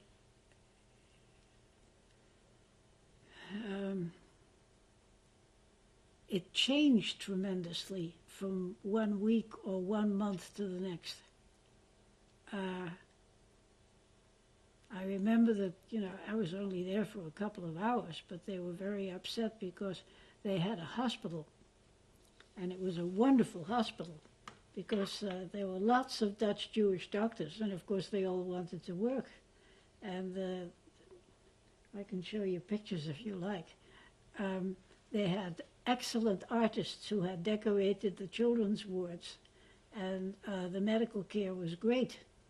And then every Tuesday night the trains left from Westerbork for the east, and when all the doctors and the nurses were sent, all of a sudden the hospital wasn't worth going into anymore. And the same thing was true for the schools. There were lots of teachers who tried to teach the children, but comes Wednesday morning, the teachers aren't there anymore. So at what point were you there? Were the teachers and were the doctors still there? I don't remember. I have no idea. I just know that it was cold. I was just intent on getting out, getting in, getting the package to Freddie's parents, and getting out. What happened to his parents? They went to Theresienstadt, and they came back. Freddie's father was the concertmaster of the Amsterdamse Concertgebouworkest.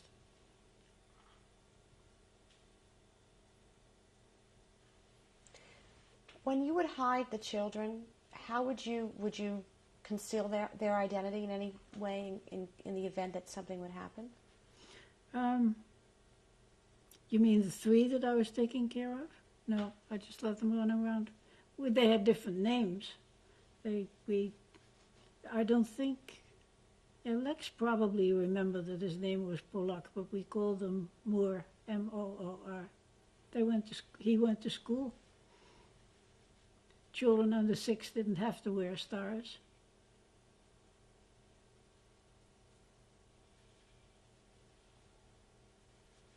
So again, were there... The more I think about it, the more, the more I've read and the more I've talked with Deborah, it's really amazing that they didn't kill more Dutch Jewish children, because the ones that they wanted, the older people, like in the Lodz ghetto, they killed the children. And in many ghettos, they killed the children, and they didn't worry about the elderly, because the elderly were going to die anyway. But if you're going to extinguish a race of people, then the people to kill off first are the babies. And in some places they did that, but in Holland they didn't.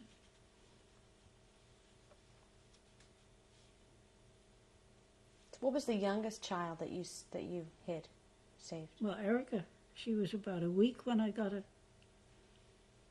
2 weeks, I don't remember, but very tiny. How did you get her? I don't understand. How did you come to, who handed her to you? How did she come to you? Her father.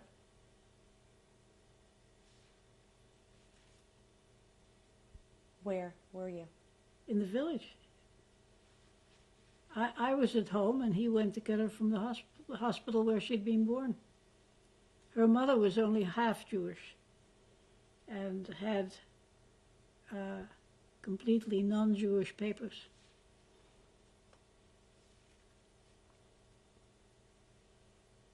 How long were you with her father and the baby? And the two boys, 2 years. So then how were you able to conceal the identity of the baby in the event that someone... Nobody asked. It was sort of like here, isolated. And I had spent time on that little street ever since I was 2 years old. So everybody there knew me. Everybody there liked my parents. I know they all liked me. And, well, the Meek, the one who asked me to find a hiding place for Freddie, his parents lived on that street. They had their summer/retirement home there, and of course they knew. And the kids also knew that they could always go there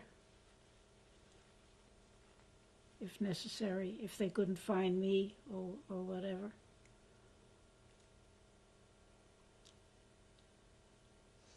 What was the most difficult? You should read Deborah Dvorak's book about Children with a Star. She goes into such detail about all these things. But for you, take me back to that time for you. What difficulties did you face doing this? What was the hardest part of this time for you? The hardest part was worrying that that we would be betrayed, and especially after we had been searched. You know, you knew that they were suspicious, and when were they going to come back? I was scared stiff all the time. Shh. I remember going up to the north of Holland to get food the last winter of the war, and what a relief it was, in a way, to be away from them for 3 days. What would you do? What do you mean, what? When you would be away from them? Oh, I went up to the north with some silver and some other valuables because we had no food left. And the only way to get food was go up north and barter, or beg, or borrow, or steal. And I had silver and other stuff to barter, and I got some flour and some ham. What else? Some butter, potatoes. And then the big problem was coming back, crossing over the River IJssel. You have to remember that the bike I had no rubber on it. It just had the bike with the rims. The Nazis had taken all the rubber. And you had to cross a very wide river, sort of like the Connecticut here. And there was a bridge over the river, and there was a Nazi guardhouse at the beginning of the bridge. You weren't allowed to transport food.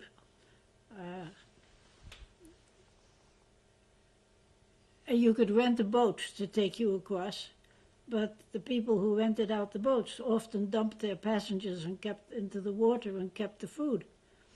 So when it looked as though people were crossing and nobody was bothering them, I started across too. And that was a mistake because they came out of the guardhouse and they arrested about 60 or 70 of us and took us into the guardhouse and took away all the food and what the wrecks of bicycles. And they said that we would be allowed to continue on the next morning, but they were not going to give us back the food. And it had been a tough walk, and it was cold, and I was freezing to death and scared and so forth and so on. And I totally lost my cool, and I started to tell them what I thought about them and Hitler and the war and the persecution of the Jews and on and on and on. And everybody is, of course, trying to shut me up because there's a little streak of my mother coming out. And so I finally shut up, and we dozed through the night. And the next morning, two of them come in, and they point at me, and they say, "Raus," meaning get out. And everybody goes, because they thought that was going to be the end of me. And I thought so, too. I get outside. They put my bike on the back of an army truck. They put the food back. They put me in the front seat and they drove me across the bridge and wished me good luck. People say, why do you think they did that? You know, first I thought that, of course, these were very different troops from the beautiful guys that stood in the street on May 10th in Nijmegen. The 6-foot-tall, blonde, blue-eyed, gorgeous hunks of males. These were mostly men in their 40s and 50s, old, grizzly, bent. They had nothing left.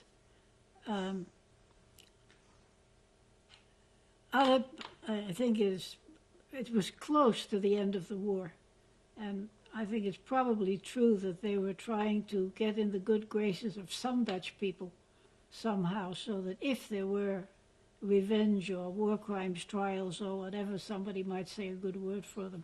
Who knows?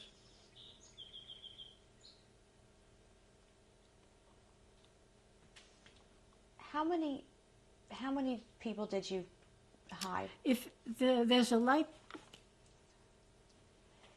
how many people did you hide in that house? How many people in total did you hide? just the 4.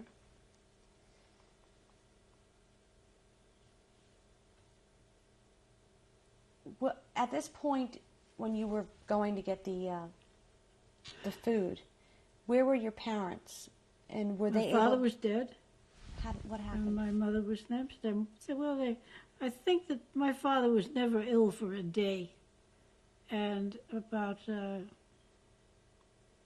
10 months, a year after the war began, he got sick. He developed cancer of the bladder, and I think that what happened was that his sense of justice, he believed in justice, not law and order, but justice, and I think that his sense of justice was so affronted when the Dutch legal system was replaced by the Nazi ethic that he got sick. And the Nazis came to get him as a hostage.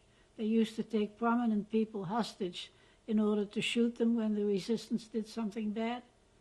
And they came to get him, and they took a long look at him and decided he wasn't worth taking. And he died in April. I think it was April of 41 or 42. I can look it up.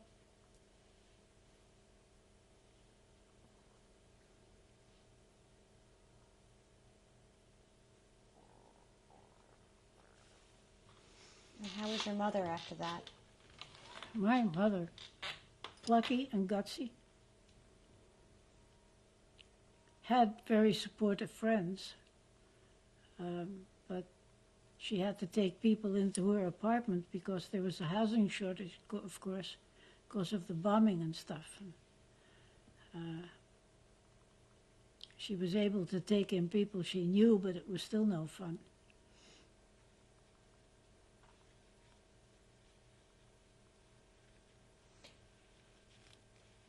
During the time that you were taking care of those children, were you visiting? Were you able to visit with your mother? Very seldom.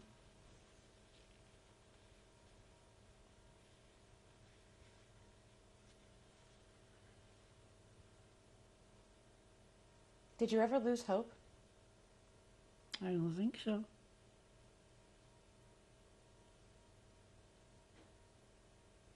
My mother didn't either.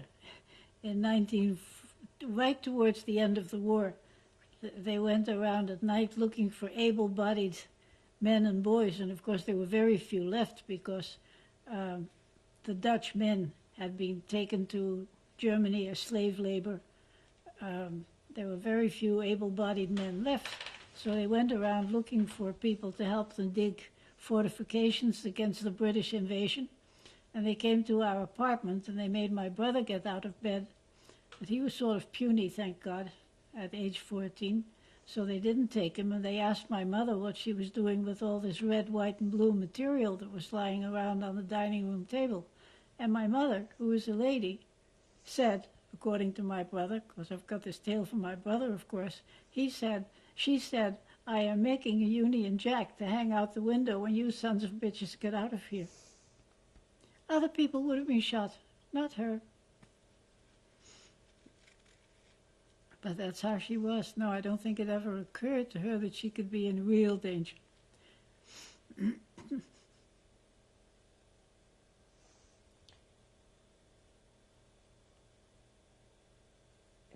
Were you able to have any kind of a personal life at all during this time, as far as aside from taking care of the children and The war was our life. There wasn't anything else. Shh, quiet. We'll continue on the next tape. This is tape number 5, Marion Pritchard. You just mentioned how you worried about the children and their father while you were away as well.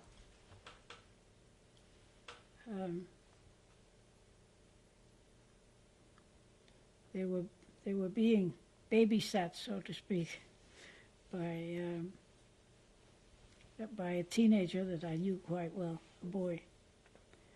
And after that, I don't remember anything particularly happening except that food got scarcer and scarcer. We had no water. The only time I could get water between 12 and 1 o'clock by taking 2 pails to the pump of a farmer who lived nearby. That farmer, incidentally, bought me a quart of milk every day. And towards the end of the war especially, he could have gotten a fortune on the black market for 1 quart of milk. And he never charged me, and he never told me why he was doing it. He just did it. Another very positive bystander. So anyway, the war drags to an end, and I know it was beautiful weather again. And then finally I just don't remember anything special. Finally the Canadian troops arrive in the area.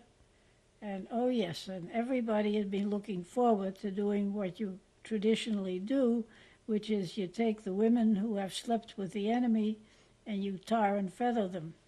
And they were planning to do that to the Dutch women who had locally befriended the Nazis. And I set out thinking this was going to be a lot of fun. And I get to the village and I see them, and it made me sick to my stomach. So I turned around and went back. Didn't enjoy it at all. I just don't like to see anybody brutalizing anybody else. And then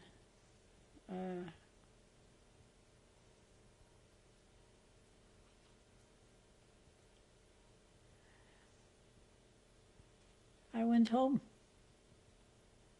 and decided that the thing to do was get out of the country for a number of reasons. I'd never been stuck in that one country for so long before. I'd been there for 5 uninterrupted years. And secondly, I thought that Freddie and his wife could get back together with the kids and live happily forever after. And I knew it would be hard to stay away from them if I stayed in Holland. So I joined the United Nations Relief and Rehabilitation Administration and went to work in, what turned out later to be. Do you know what the purpose of UNRWA was? UNRWA was supposed to, was the United Nations Relief and Rehabilitation Administration, and their task was to help the displaced persons either go back to their own countries or emigrate to wherever they wanted to go to. And the definition of a displaced person was somebody who had been brought to Germany against their will and usually by force. So that included all the slave labor, the concentration camp inmates, and anybody else who would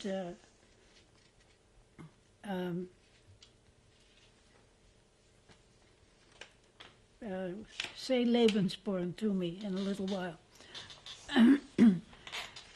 So I left for the UNRWA training base in June. And the training base was in a place called Granville on the French coast, opposite the Mont Saint-Michel. Absolutely gorgeous place. We get to Paris, and of course we Dutch women looked awful. We hadn't had any cosmetics, any permanence, no new clothes, nothing for years and years and years. And we looked about as shabby as you could look. And this, we're standing on the station in Paris, and here are all these beautifully uniformed Americans in their, what do you call those dark green clothes? Dress, whatever it is. And one of the other Dutch girls says to me, "See that tall American officer over there?" And I said, "Yeah, what about?" And he said, "What an awful bunch of Dutch girls. And he's in UNRWA too. And if we're going to work with these people, they can't say things like that about us. And you speak the best English, so you go and tell them." So I went and told him. And he took 3 steps back and cracked up laughing and said, he was fast on his feet, "I didn't say what an awful bunch of Dutch girls. I said what an awful lot of Dutch girls. How wonderful." And after that, we had a very nice time at the training base for 3 weeks. Had a wonderful time. Peace, sun, sand, liquor, good food. It was, and he joined UNRWA because he was with the 3rd Armored Division and had been among the very first troops in Buchenwald. And they had been told to get as close as possible to the Russian border as possible and not be distracted by anything that they might run into. Well, when they tripped into Buchenwald and saw what was there, they were so upset that they disobeyed the orders and broke radio silence and radioed back to headquarters what they found in Buchenwald. And my husband was only there for 5 or 6 hours, but later when he was, a couple of weeks later, when he could have gone back to the United States because he had a very high point score, he decided to stay and he wanted to see what was going to happen to these concentration camp graduates and other displaced persons. So then who was this gentleman, this American that you went up to initially? That was him. This was who? My husband, and the one that I later married. And his name was? Anton Pritchard. And we had a fine time and got a little too involved. He was engaged to a nurse in England, and I was engaged to the brother of the man who had asked me to take care of Freddie. So we decided that we'd had a lot of fun, but this was it, and we were both going to go our own ways. And I went to a camp in near Munich, and he went to a place called Metten, and we were not planning to ever see each other again. So after a year in Furmenwald, I get sent to a small children's search camp, and from there we start a new camp called Winsheim, because a lot of everything needs a lot of explanation. They were opening up new camps because a lot of Jews had gone back, well, maybe I'll tell you that later, had gone back home and had not been made welcome in a worse way than the Dutch Jews hadn't been welcomed home again. And at the same time, the Zionists are pushing to establish the State of Israel. So they are urging all the displaced persons and all the Jews that they could find anywhere to go to the American zone of Germany so that the Americans will put pressure on the British to open up Palestine to the Jews. So the camp, this new camp that we were supposed to be able to get ready for habitation first, they threw out the German workers who lived in that place, and the German workers broke all the toilets and plugged up ruined the water supply and ruined the whole place before they moved out, and we had to take the Jews into there.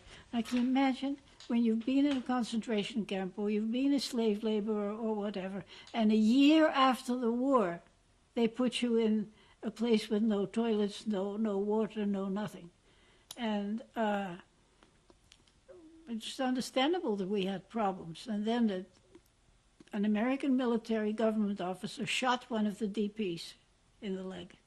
And of course that brought the Inspector General down, and General Rifkind and Eisenhower and everybody came down, and they fired the whole UNRWA team except the nurse and me, and told us that they were going to bring in a crack expert to put this crummy camp on its feet.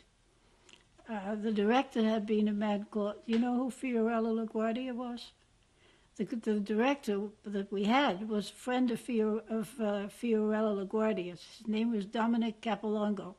And he was not interested in DPs. He was interested in wine, women, song, and black marketing. So out he went, and they bring in the crack team of experts. And who is the director of the crack team of experts? Yeah. So Who was it? Tony, my husband, my to-be husband. So I quit, because I took one look at him and decided I still liked him a lot. And they wouldn't let me quit. And then we got married. What I was going to say about the DP camps, when we first got there, it was so totally disorganized. They arranged the camps according to nationalities. Now, the Sherit HaPleta, as they called themselves, did not want to be seen as Russians or Romanians or Poles or this, that, or the other. They wanted to be seen as Jews. And the fight between the Jews in the camp and the Poles in the camp, it was understandable. So the first thing we had to do was set up separate Jewish camps. That had its problems too. Even,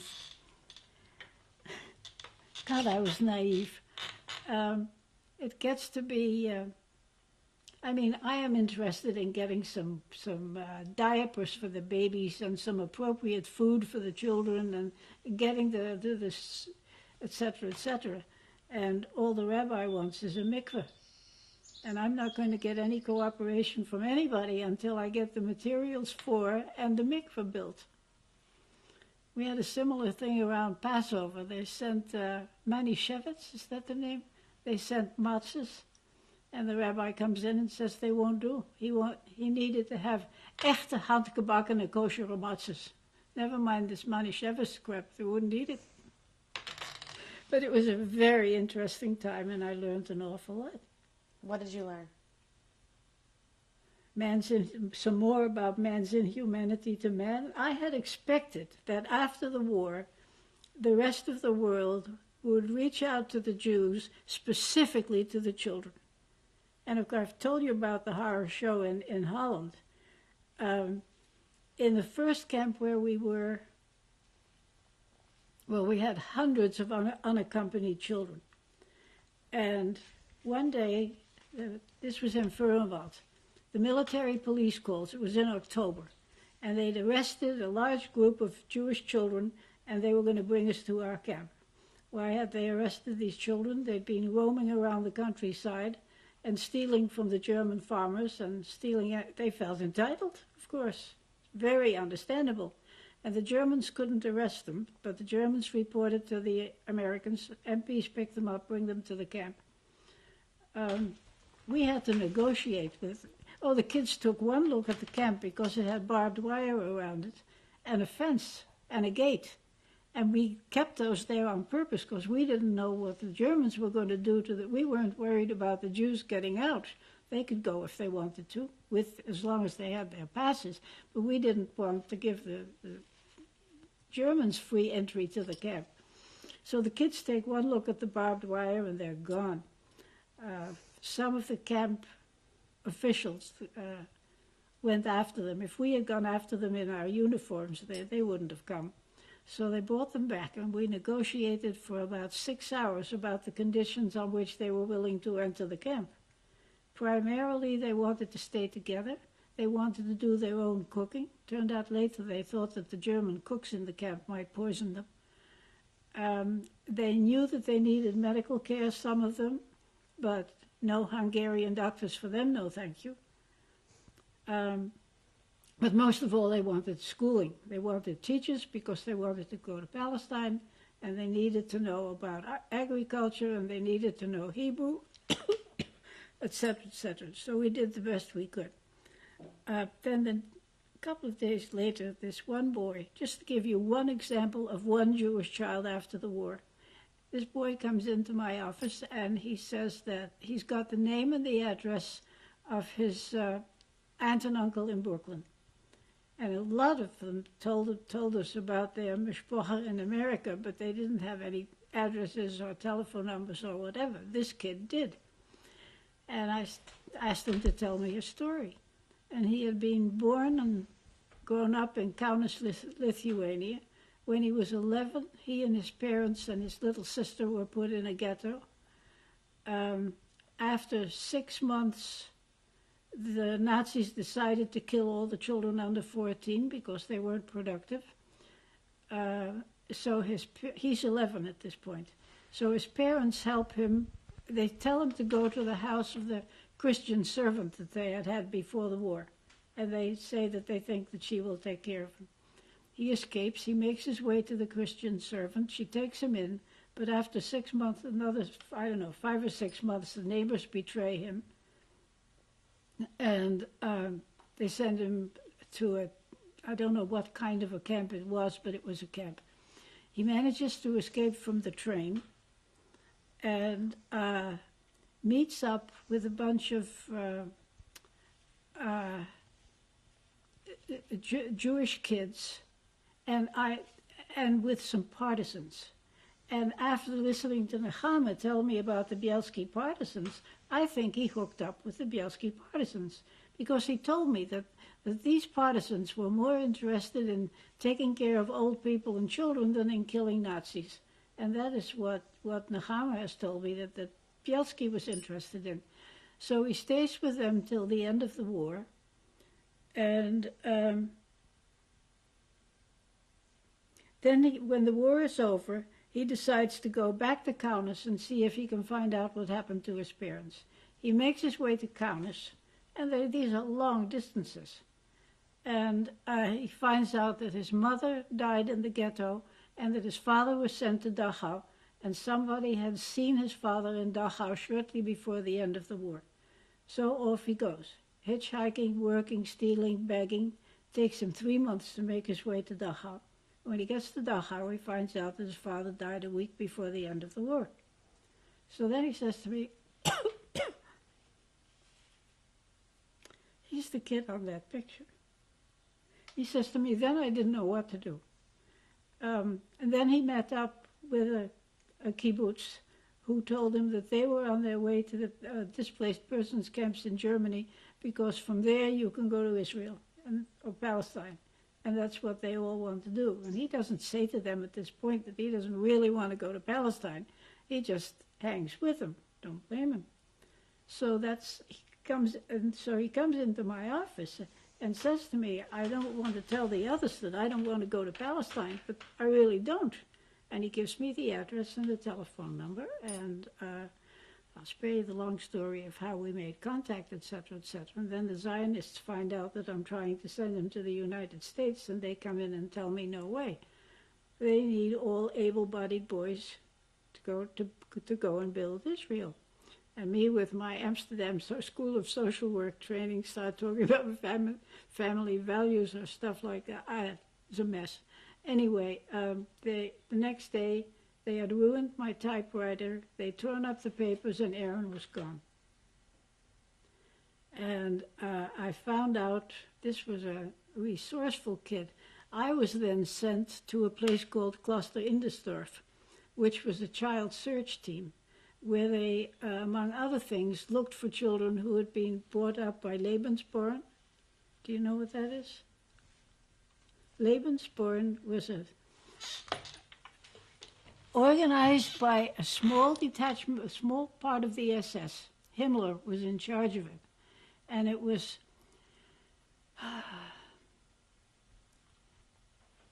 Well, I can tell you the background later if you want to know, but suffice it to say that the job of this child search team was to find children, non-German children, who had been put in Nazi families, because the Nazis were running out of kids and people too. So they kidnapped 200,000 kids in Poland, which they put with Nazi families, but they were also Jewish children. And the way that they located the Jewish children was they sang Jewish nursery rhymes, and these were Jewish DPs from the other camps, and they could tell a Jewish child pretty quickly. I'm sure that there were some that they missed, but anyway, Aaron had found his way to that particular child search team, and they helped him go to the United States. But it took this kid 2 years. Here is he's 11 when the war begins, and after everything he went through, the adult world couldn't get him with the parents, with the aunt and uncle who had plenty of money to take care of him, were willing to take responsibility, etc., etc. One of the catches at the end was that in order to be eligible to go to the United States, you had to have been registered in the American zone of Germany on December 10th of 1946. Well, he was still running around looking for his father or mother. He didn't know about registering. Now, there is just one example, and there were thousands of them.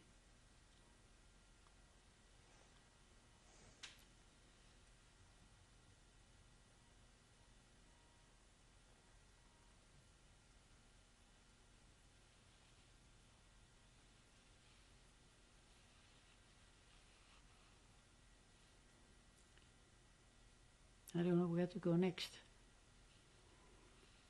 Where were you married? The local general ordered the Landrat, that's the German official in the county, to marry us. And then we had the party in the camp. Did you look at, well, we were married in the town hall and partied in the camp. What camp? Vinsheim. Who was at the party with you? All the members of all the people that we'd worked with.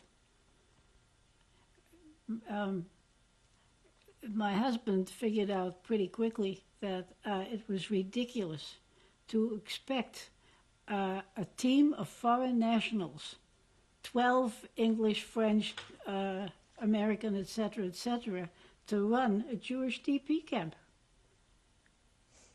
It was ridiculous.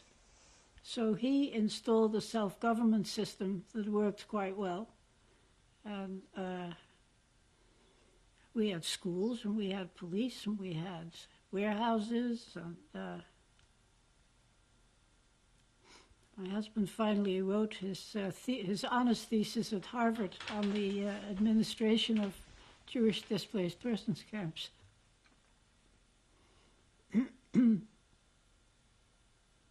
How many people in total did you help? Pardon? How many people and displaced people did you help? I haven't the vaguest idea. For one thing, you know what I think they called it Aliyah Beites, the illegal immigration to Palestine.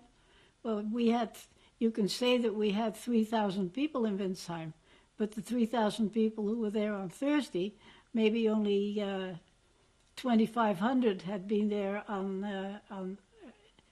they moved, and other people moved in. That's why we were always short of everything. You'd wake up in the morning and half the police force was gone. So you had a certain number of people, but they weren't the same people.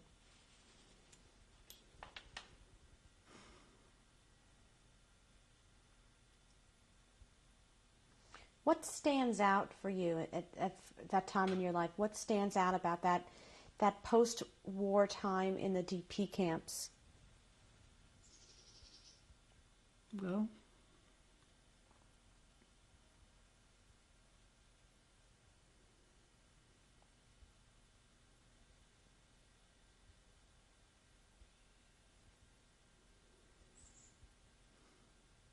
it's hard to say. I know that it was all, when we left there, came to the United States, it was all I could talk about, and my husband too.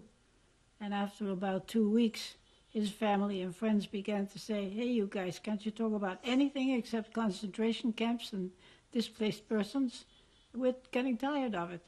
And when people tell you they're tired of what you're talking about, you don't talk about it anymore. Were you tired of talking about it? No, I didn't get tired of talking about it. The people who were listening to us got tired of hearing us talk about it. We didn't have anything else to talk about. It was all we'd done for the last X number of years. When we got to Cambridge, one of the DPs, Anton Weiss, he was a truck driver in the camp.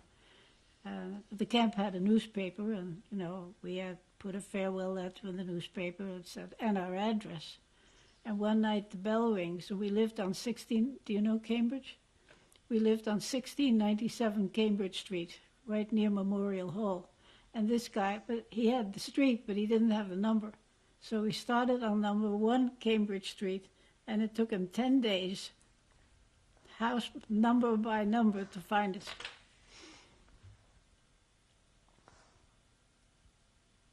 But then you get involved in your, quote, new life. And I applied to Jewish Family and Children's. My husband went to school on the GI Bill of Rights, so I needed a job.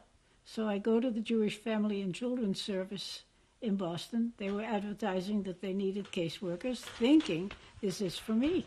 They don't have to tell me very much. I mean, I know what they've been through, and I think I know what they, when they tell me what they need, I will understand that.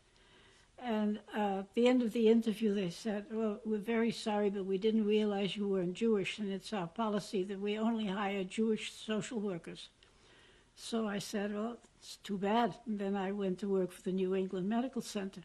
They called me 6 months later, and they want to know if I'm still interested in the job. So I said, what happened to the policy? And they say, they didn't quite say, those dumb European Jews don't understand Brooklyn Yiddish. But that was about what they said. It was the language barrier. Their Brooklyn Yiddish-speaking social workers couldn't communicate with the DPs. So I was hired as sort of a reverse Shabbos Goy because I spoke their Yiddish. But I found out later that was just superficial in a way, because it was the attitude of the Jewish Family and Children's Service.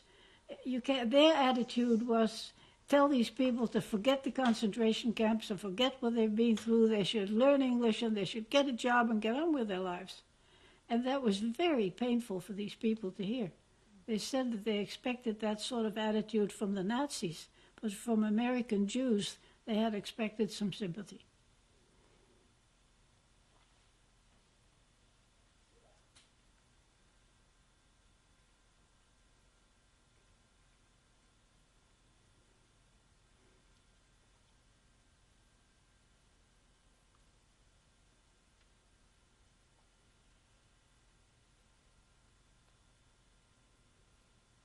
So after all this time involved with the war, with that time, what did you want to do?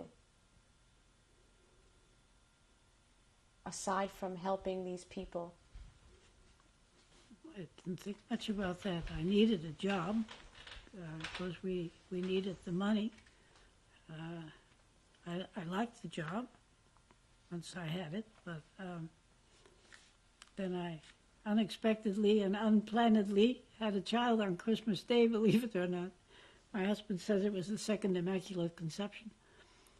And 2 years later, I had a set of twins, and those days, nobody much believed in daycare, but I was certainly going to stay home and take care of my own children till they went to school. What were your children's names? The oldest one is Arnold. The next one is Ivor, I-V-O-R, and the third one is Brian. And I now have 12 grandchildren. Well, we'll continue on the next tape. This is tape number 6, Marion Pritchard. Before we talk about what you decided to do after this time period in your life, on the day that you left the children, how soon after liberation was that? When you said goodbye to them, and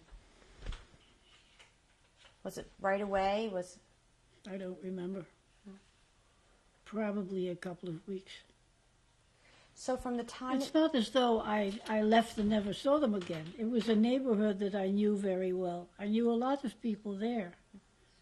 I didn't really leave till I went to Paris. So from the time you left Paris until you came to the United States... Till I left Paris? From the time you were in Paris till the time you came to the United States, did you have any contact with them? Yeah. I came on a leave. In fact, there's a picture of me, I know you looked at it, of me in my uniform and Lex sitting on the hood of the weapons carrier that we had come up from Germany. And after we were married, we went back to Holland for a couple of months. Or I went back. My husband came to Holland with me to meet my family and my friends, and we were in Holland for 6 weeks. How were the children doing?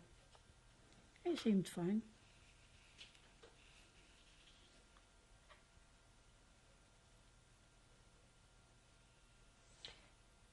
So tell me more then about what you decided to do with your life after all of this time. I've never decided, I don't think, to do anything with my life. Things have always happened for me. UNRWA is the only job that I ever applied for, aside from the Jewish Family and Children's Service, who first turned me down and then asked me to come and work for them anyway. And ever since then, any job I've had, I've been offered.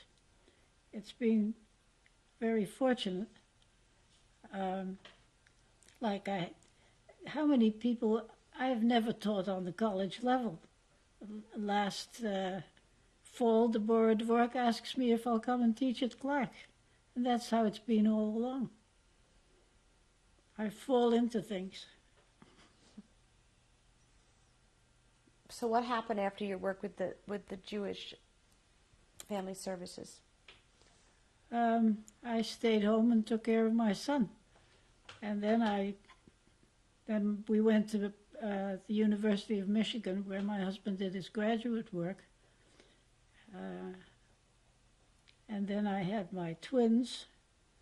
And then we moved back to, we moved to New York. Then we moved to Levittown. Then we moved to Westchester County, because the schools in Long Island were terrible. And we lived in a place called Wacabuck, Waccabuc. And in Wacabuck, there was a psychiatric hospital called Four Winds.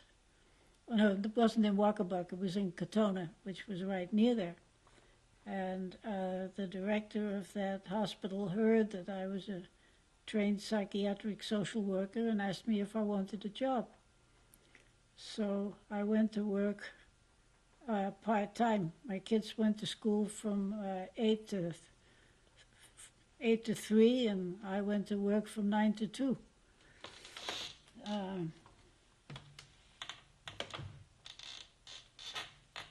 Then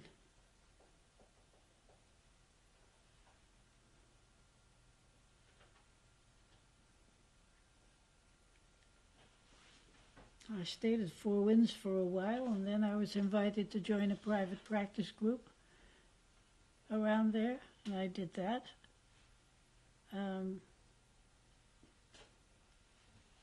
Then in 1975, my husband had his first heart attack, and sort of a long story, but it ended up with him being told by his doctor that he should stop working.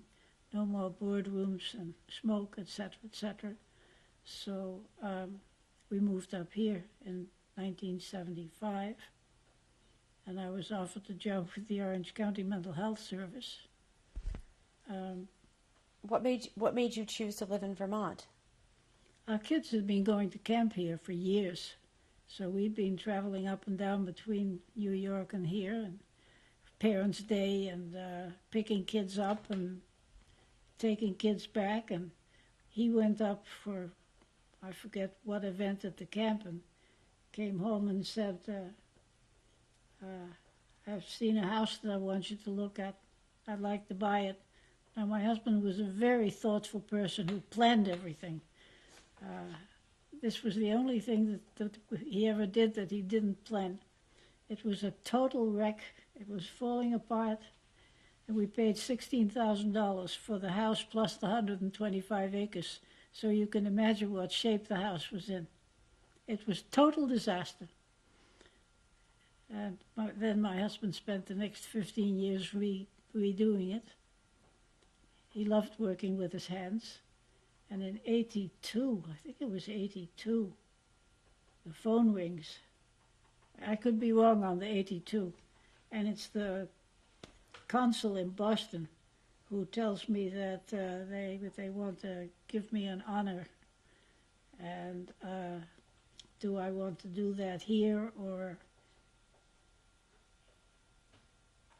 Oh yeah, they'll come and... I forget how that worked. But I said that I really... Oh yeah, they wanted to have a ceremony. And I said I didn't want a ceremony because by then I'd been trained as a psychoanalyst and you're supposed to keep some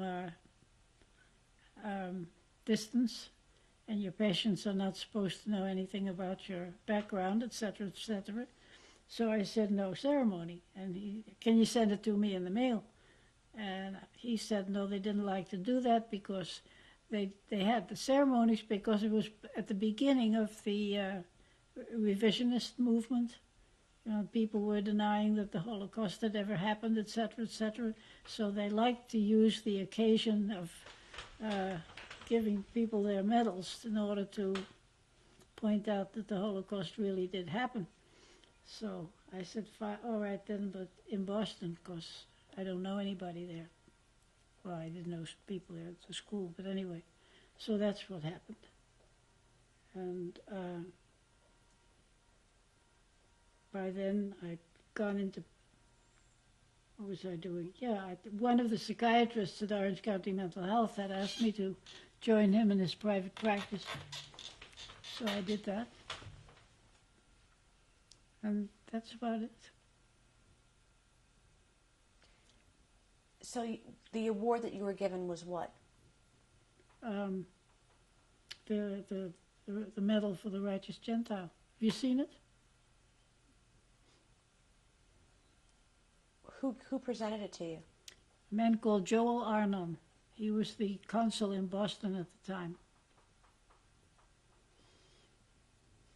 And who was with you when you were given the award?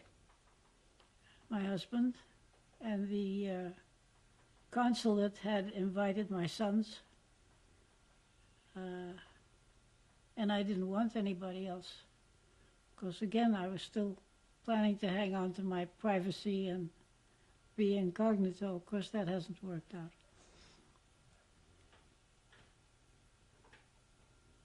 A couple of my fellow students came, and they put Freddie on the phone. You know, here we are on television doing the metal stuff, and then they suddenly hand me the phone, and there's Freddie on the other end. It's bad enough trying to think of something to say under normal circumstances. I was literally speechless. And my kids, they were so surprised.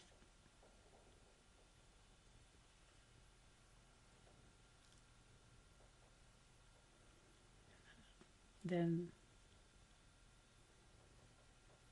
when you say your kids were surprised, did you tell them about what you went through growing up? oh. Well, while they were growing up, no. I told my oldest son something when he applied for conscientious objector status in the Vietnam War. How did it come up in conversation?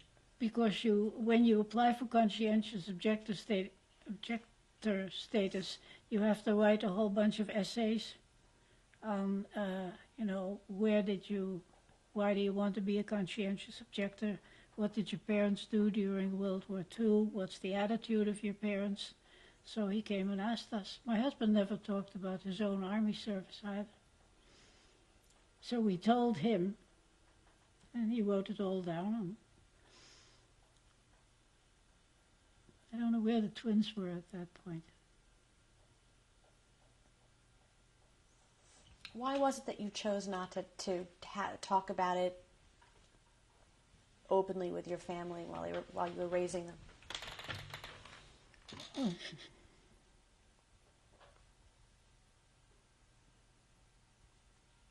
I was never moved to do it.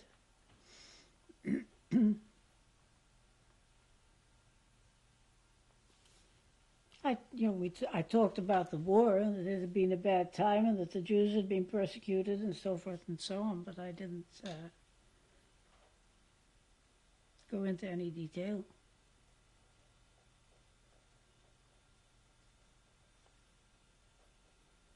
What about with your husband? Did you talk about it from time to time with your husband? Well, I talked with him while we were in the DP camps.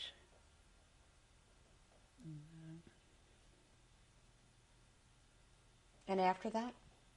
You get busy with your new life. He's trying to get through Harvard, and I'm taking care of 3 kids, and I just didn't come up until I began to get, after 82, when I began to get invited to talk about it. And I've been talking ever since. How is talking about it for you? It depends a lot on who, what, and where. I've had some very interesting experiences. So, when I was in Atlanta one time, I've been in Atlanta several times. When I was done, this 8-year-old asked me if he could have my phone number. And I said, sure, but, why do you want it? Are you going to call me up? He said, no, I just want to give it to my parents so when the Holocaust comes to Atlanta, they'll know who to call. And that really shook me. And then I get an invitation from Adas Israel. Do you know that temple in Washington, D.C.? The rabbi is Jeffrey Wahlberg. And he has started a Garden of Righteous Gentiles right there. And the first one that he invited was Jan Karski, the man, the Pole who spent time in a concentration camp so he could go and tell Winston Churchill and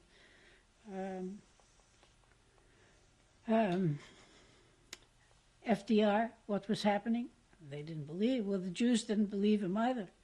But he does this righteous Gentile bit every year. He invites the righteous Gentile because he is finding there are many children in the congregation who have fears about what might happen to them.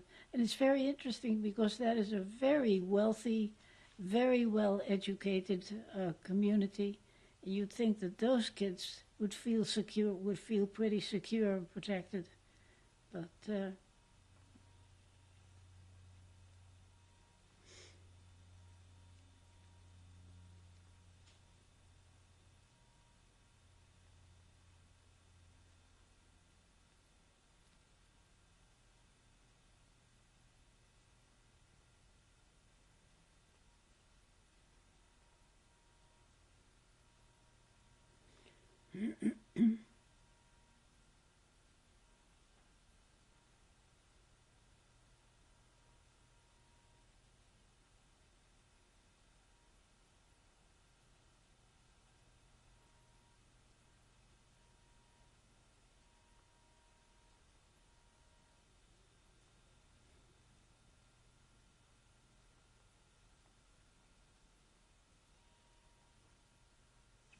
What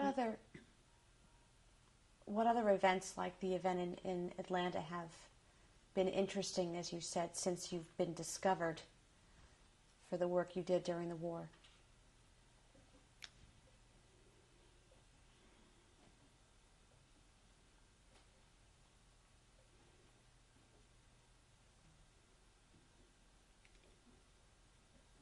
think of anything in particular right now. What comes to mind is Elmhurst College, which is a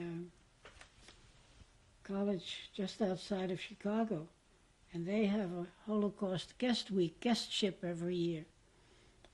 They started in 1992. I was there in 93. Nechama was there in 94. Deborah was there in 95. And this year they invited Nechama and me to come together. And it was a very interesting event. They did a really good job. The college chaplain was a man called Steve Mulholland, who had studied in Jerusalem and knew a lot about Jewish history and the Holocaust, and he did a very good job of organizing that week. This year, they've got a new one who is a total loss, a clown. It was awful. I was very glad that Nechama and I were there together. I didn't have a clue. And you realize how dangerous Holocaust education can be. One night, they showed, it was an evening where the college teachers who teach the Holocaust there were going to speak with high school and middle school teachers about teaching the Holocaust. Each level got 45 minutes, the high school, the middle school, and the elementary school. And Nechama and I got 5 minutes together for observations. Now, that is downright rude. You don't invite people. You don't pay them the kind of money they were paying us and ask them to comment for 5 minutes. And Nechama and I went through the ceiling because they showed a documentary, and it's completely, it's who made it. It's Nechama wrote it all down. I don't remember, but it shows a line of prisoners, blindfolded prisoners, lined up. Opposite them is a line of Nazi soldiers who are supposed to shoot them.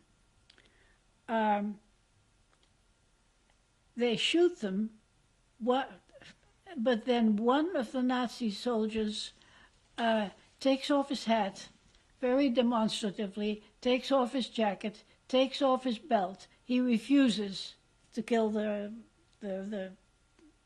prisoners. And as punishment, one of the Nazi officers shoots the soldier. Now that is historically totally incorrect. No Nazi soldier was ever forced to shoot anybody. If you've read Ordinary Men, Christopher, whatever his name is, who describes the men of the so-called Einsatztruppen who were ordered to kill people, but they could refuse. And nothing happened to them if they refused. And no place in the history of the Holocaust has a Nazi been forced to shoot a prisoner. They did it of their own free will, as the result of propaganda often or whatever, but they would not be punished if they refused. So Nechama has a fit that they are showing this thing to kids who are going to believe it. And when I got back to we met with the president afterwards and told him that the program had been wonderful for 8 years, but they'd better do something about this chaplain. And when I got back to Clark, I told the kids there this story, and 2 of them had seen the film themselves in their own respective high schools. So here is this total misinformation, and it's a very professional movie, or video, or whatever you call it. It's awful hard to know what to believe. And the kids said to Deborah and me, how do we know whether what you bring up in class here is, has been well researched, but how do you judge other books? How do you know?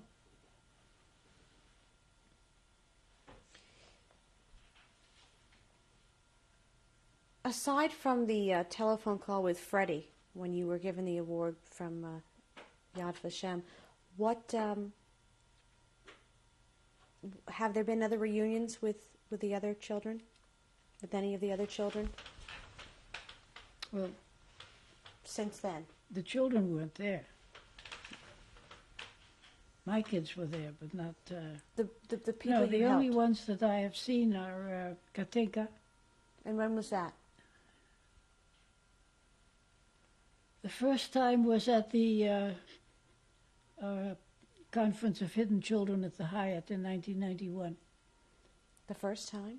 Yeah. And since then, when I've gone back to Holland, I've seen her, if she was in Holland, because she still lives in Germany, and comes to visit relatives in Amsterdam. And if I know I'm going to go to Holland, I write to her, and she usually arranges to go stay with her relatives. How was this reunion? Was at the conference? Was it something that the conference arranged, or? Well, I told you that the news media called me up and wanted to be there, and I told them this was private. Not that I trusted the media enough to arrange to meet her in the hotel. How old was she at the time? When I kidnapped her? When you saw her in 1991? Well, she was born in 1941, so in 1991 she was 50, 60, 50.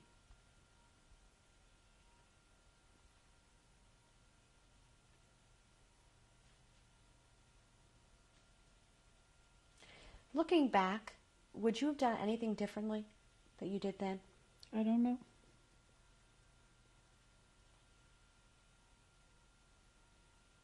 I hope that I would have done it better.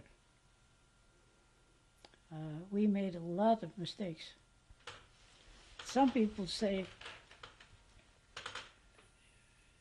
people have asked me whether I would do it, whether I would have done it if I'd had my own children by then, and I can't answer that. I hope so, but I don't think so. I just don't know. I had a friend who hid Jewish children, and she was married and had 3 children of her own. And people would say to her, friends of hers, what if you can be sacrificing your own life, and your own kids are going to be orphans when the war is over? And she said, it is better for my children to grow up knowing that their mother did the right thing than to have me around in person and be a coward. I thought that was an interesting statement. But I have no idea.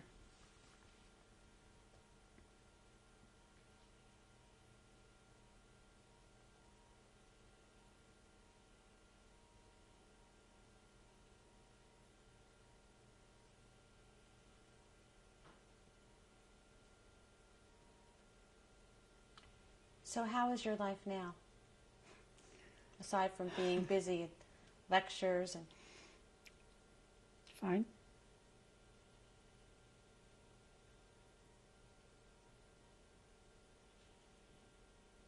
Perhaps your children, your grandchildren may see this tape. Which tape? This tape. Oh. Is there something you'd like to say to them about helping other people? They've seen a lot of tapes.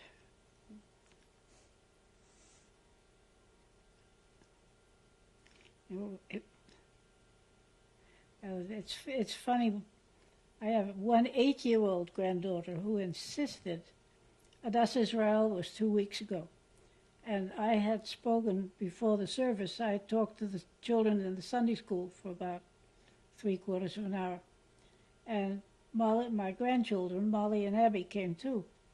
And the next morning, Molly goes to they go to the National Cathedral School, and Molly wanted me to walk into her classroom with her. Why? Oh, I don't know. I just want you to come into the classroom with me.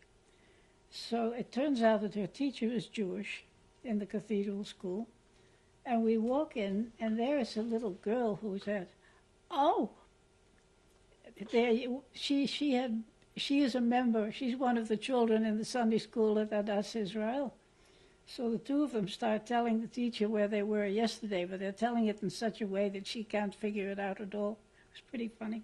She did figure it out later, I hear. But they know enough.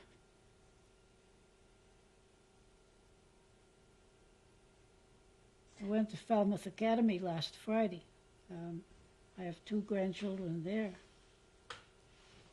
And it is, that does strike me quite often that there will be a couple of football playing seniors who hear it all and who are obviously moved. And that sort of thing, and who come up to you afterwards and say, we had no idea. And that does make all this traveling worthwhile.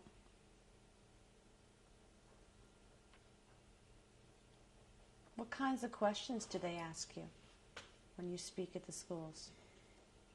Well, the most common one especially in the non-Jewish schools, or where there are few Jewish children, is, the good old, why did the Jews let themselves be led like lambs to slaughter? Why didn't they fight back? Why didn't they do something? And then, of course, that's Yad Vashem's fault. If Yad Vashem celebrated the Jewish rescuers the way they should, it wouldn't have happened. So Nechama and I are on this kick of trying to get Mordecai Paldiel to honor the Jewish rescuers. But to you, what do they ask you about your experiences? Oh, they don't. Were you scared? Yeah, they ask if I was scared. And one little boy told me that when I said that I didn't like shooting how did I feel about shooting the man? I didn't like it. Well, one little boy told me I should take karate lessons. Then the next time I'd have a better way of subduing him. They ask me if I've seen the children. They ask me if I have nightmares. Do you? No.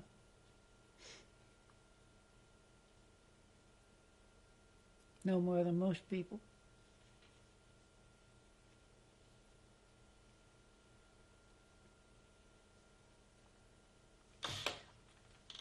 Mrs. Pritchard, why did you decide to share your story with me today?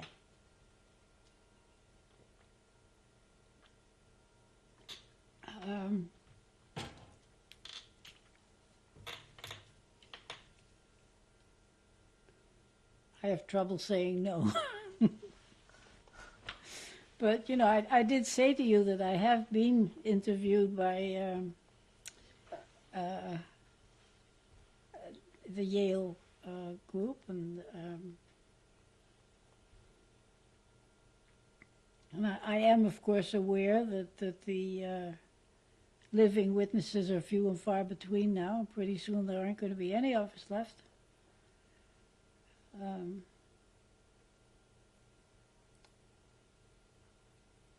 Hold on for one moment. We're going to pick up on the next tape. This is tape number 7, Marion Pritchard. When you said you have a hard time saying no,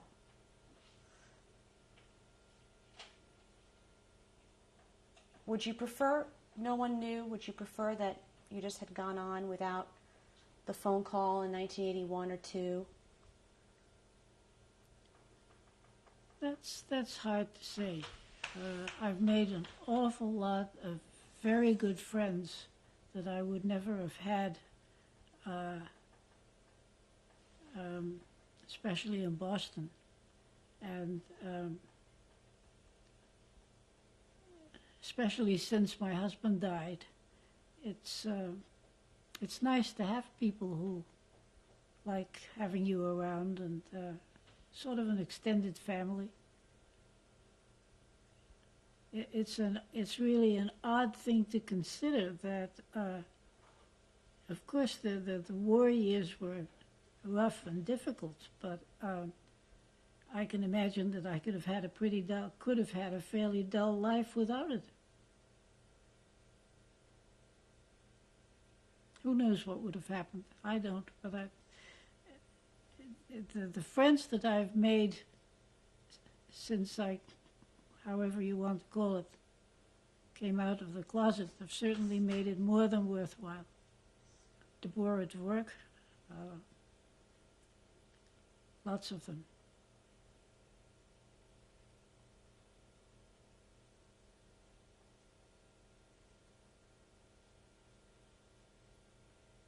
Well, I thank you for sharing your story with me today. Is there anything else you'd like to add? Can't think of anything now.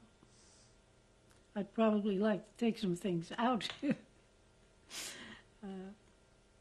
Not that I want to take anything back. I just feel that there's some of it I could have said better. But Like I what? always feel that way. So Well, like what?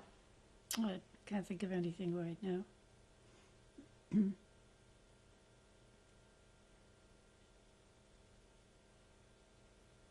Well, again, I thank you for sharing your story with me today. You're very welcome.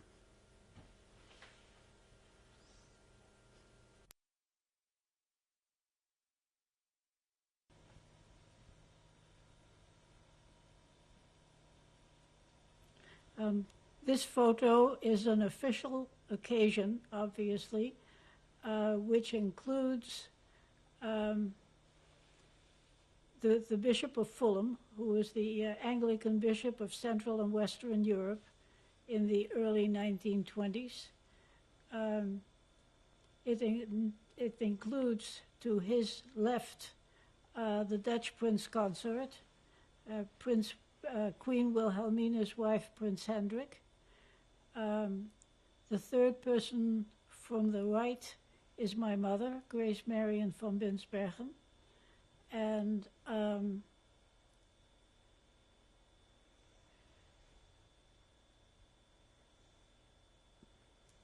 so the prince is the seventh person in the front row from the right, yeah. in the white tie. Mm-hmm. And where is your father near the prince? Behind him, to his right. To the prince's right. Yeah. To the photo's left.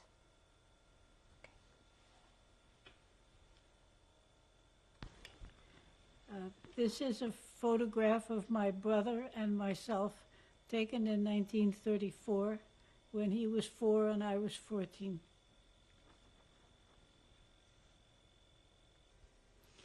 This is a photograph of Erica and myself taken in 1942.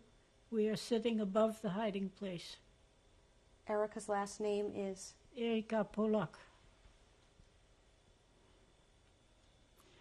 This is a photograph of Frederick Polak with his daughter Erica and his son Tom, taken in 1941.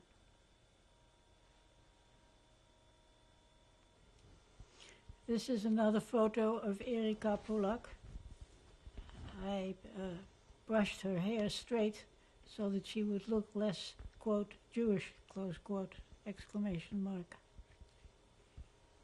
You can take those out of there. This is a photograph of Katinka Brillesleper, taken in 1943. And who was she? Who were these people in relation to you?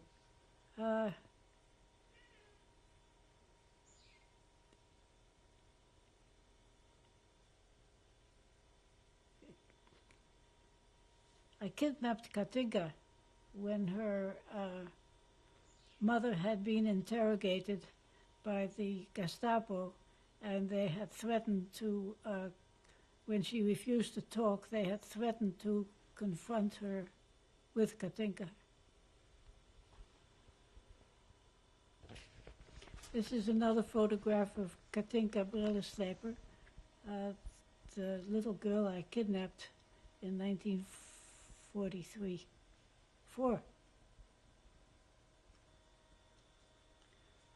On this picture, we have from left to right Lex Polak, his mother, Louisa Polak, his sister, Erica Polak. Behind Erica is her father, Frederick Polak.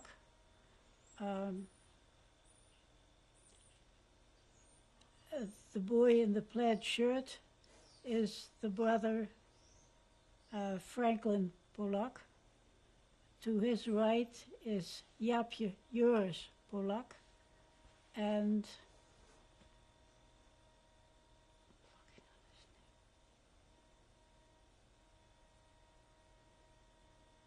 Tom Polak.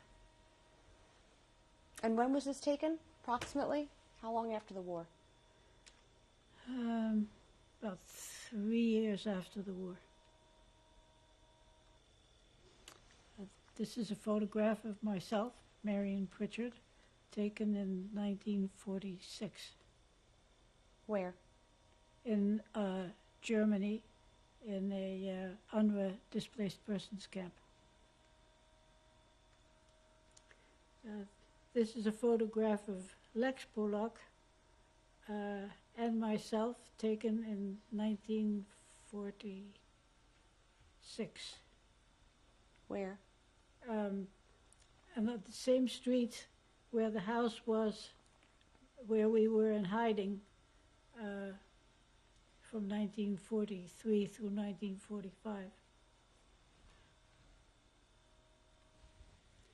This is a photograph of my husband and myself taken in 1947 on the balcony outside of my bedroom window in the apartment where we lived from 1932 on. That'll do. This photograph was taken at our wedding.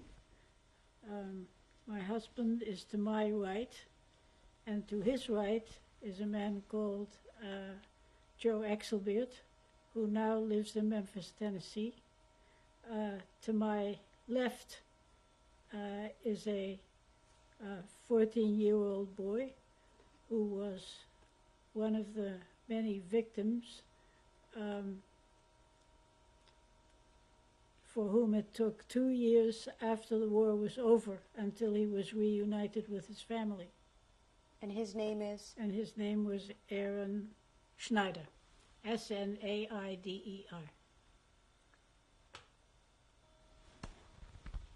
This is a workshop, and I'm not sure whether it was taken in Camp Föhrenwald or in Camp Winsheim. It was taken because it was remarkable that Orthodox Jews would be taking a tailoring class.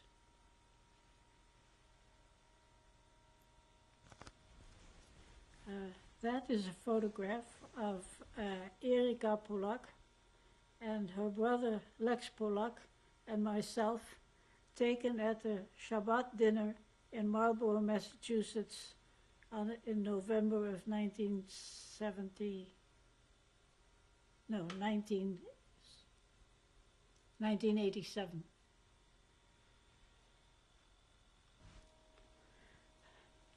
This is a photograph that was taken at breakfast on November 8th, 1997.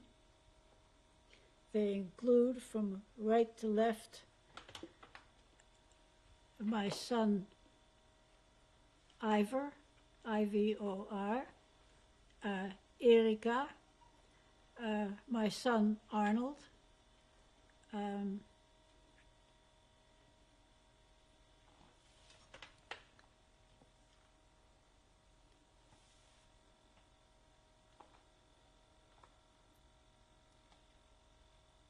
I can't think who that is standing next to Arnold. After that comes Arnold's wife, my daughter-in-law Gretchen. Then, with the red sweater, is Lex, whom we have seen before. Next to him is my son Brian, and his girlfriend Amy. On the couch, I am sitting between my two granddaughters, Abigail and Melissa.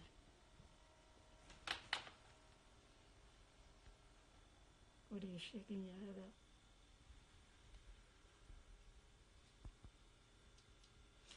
This is the certificate that was given to me by Yad Vashem on March 31st, 1981, for my work in rescuing Jews during the Holocaust.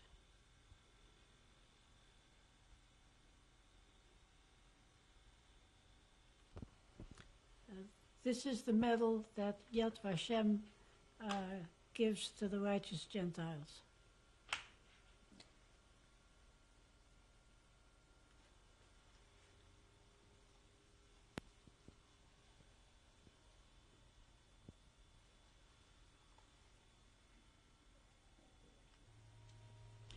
This is the Courage to Care Award that was presented to me by the Anti-Defamation League of B'nai B'rith on April 25th, 1990.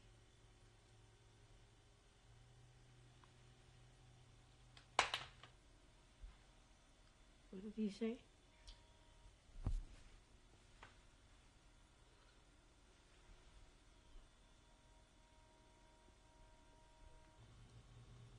This is a photograph of my husband and myself taken in 1988 by Gabe Locke for the book that she and Malka Drucker put together called Moral Courage, Rescuers of the Holocaust. Thank you very much, Mrs. Pritchard.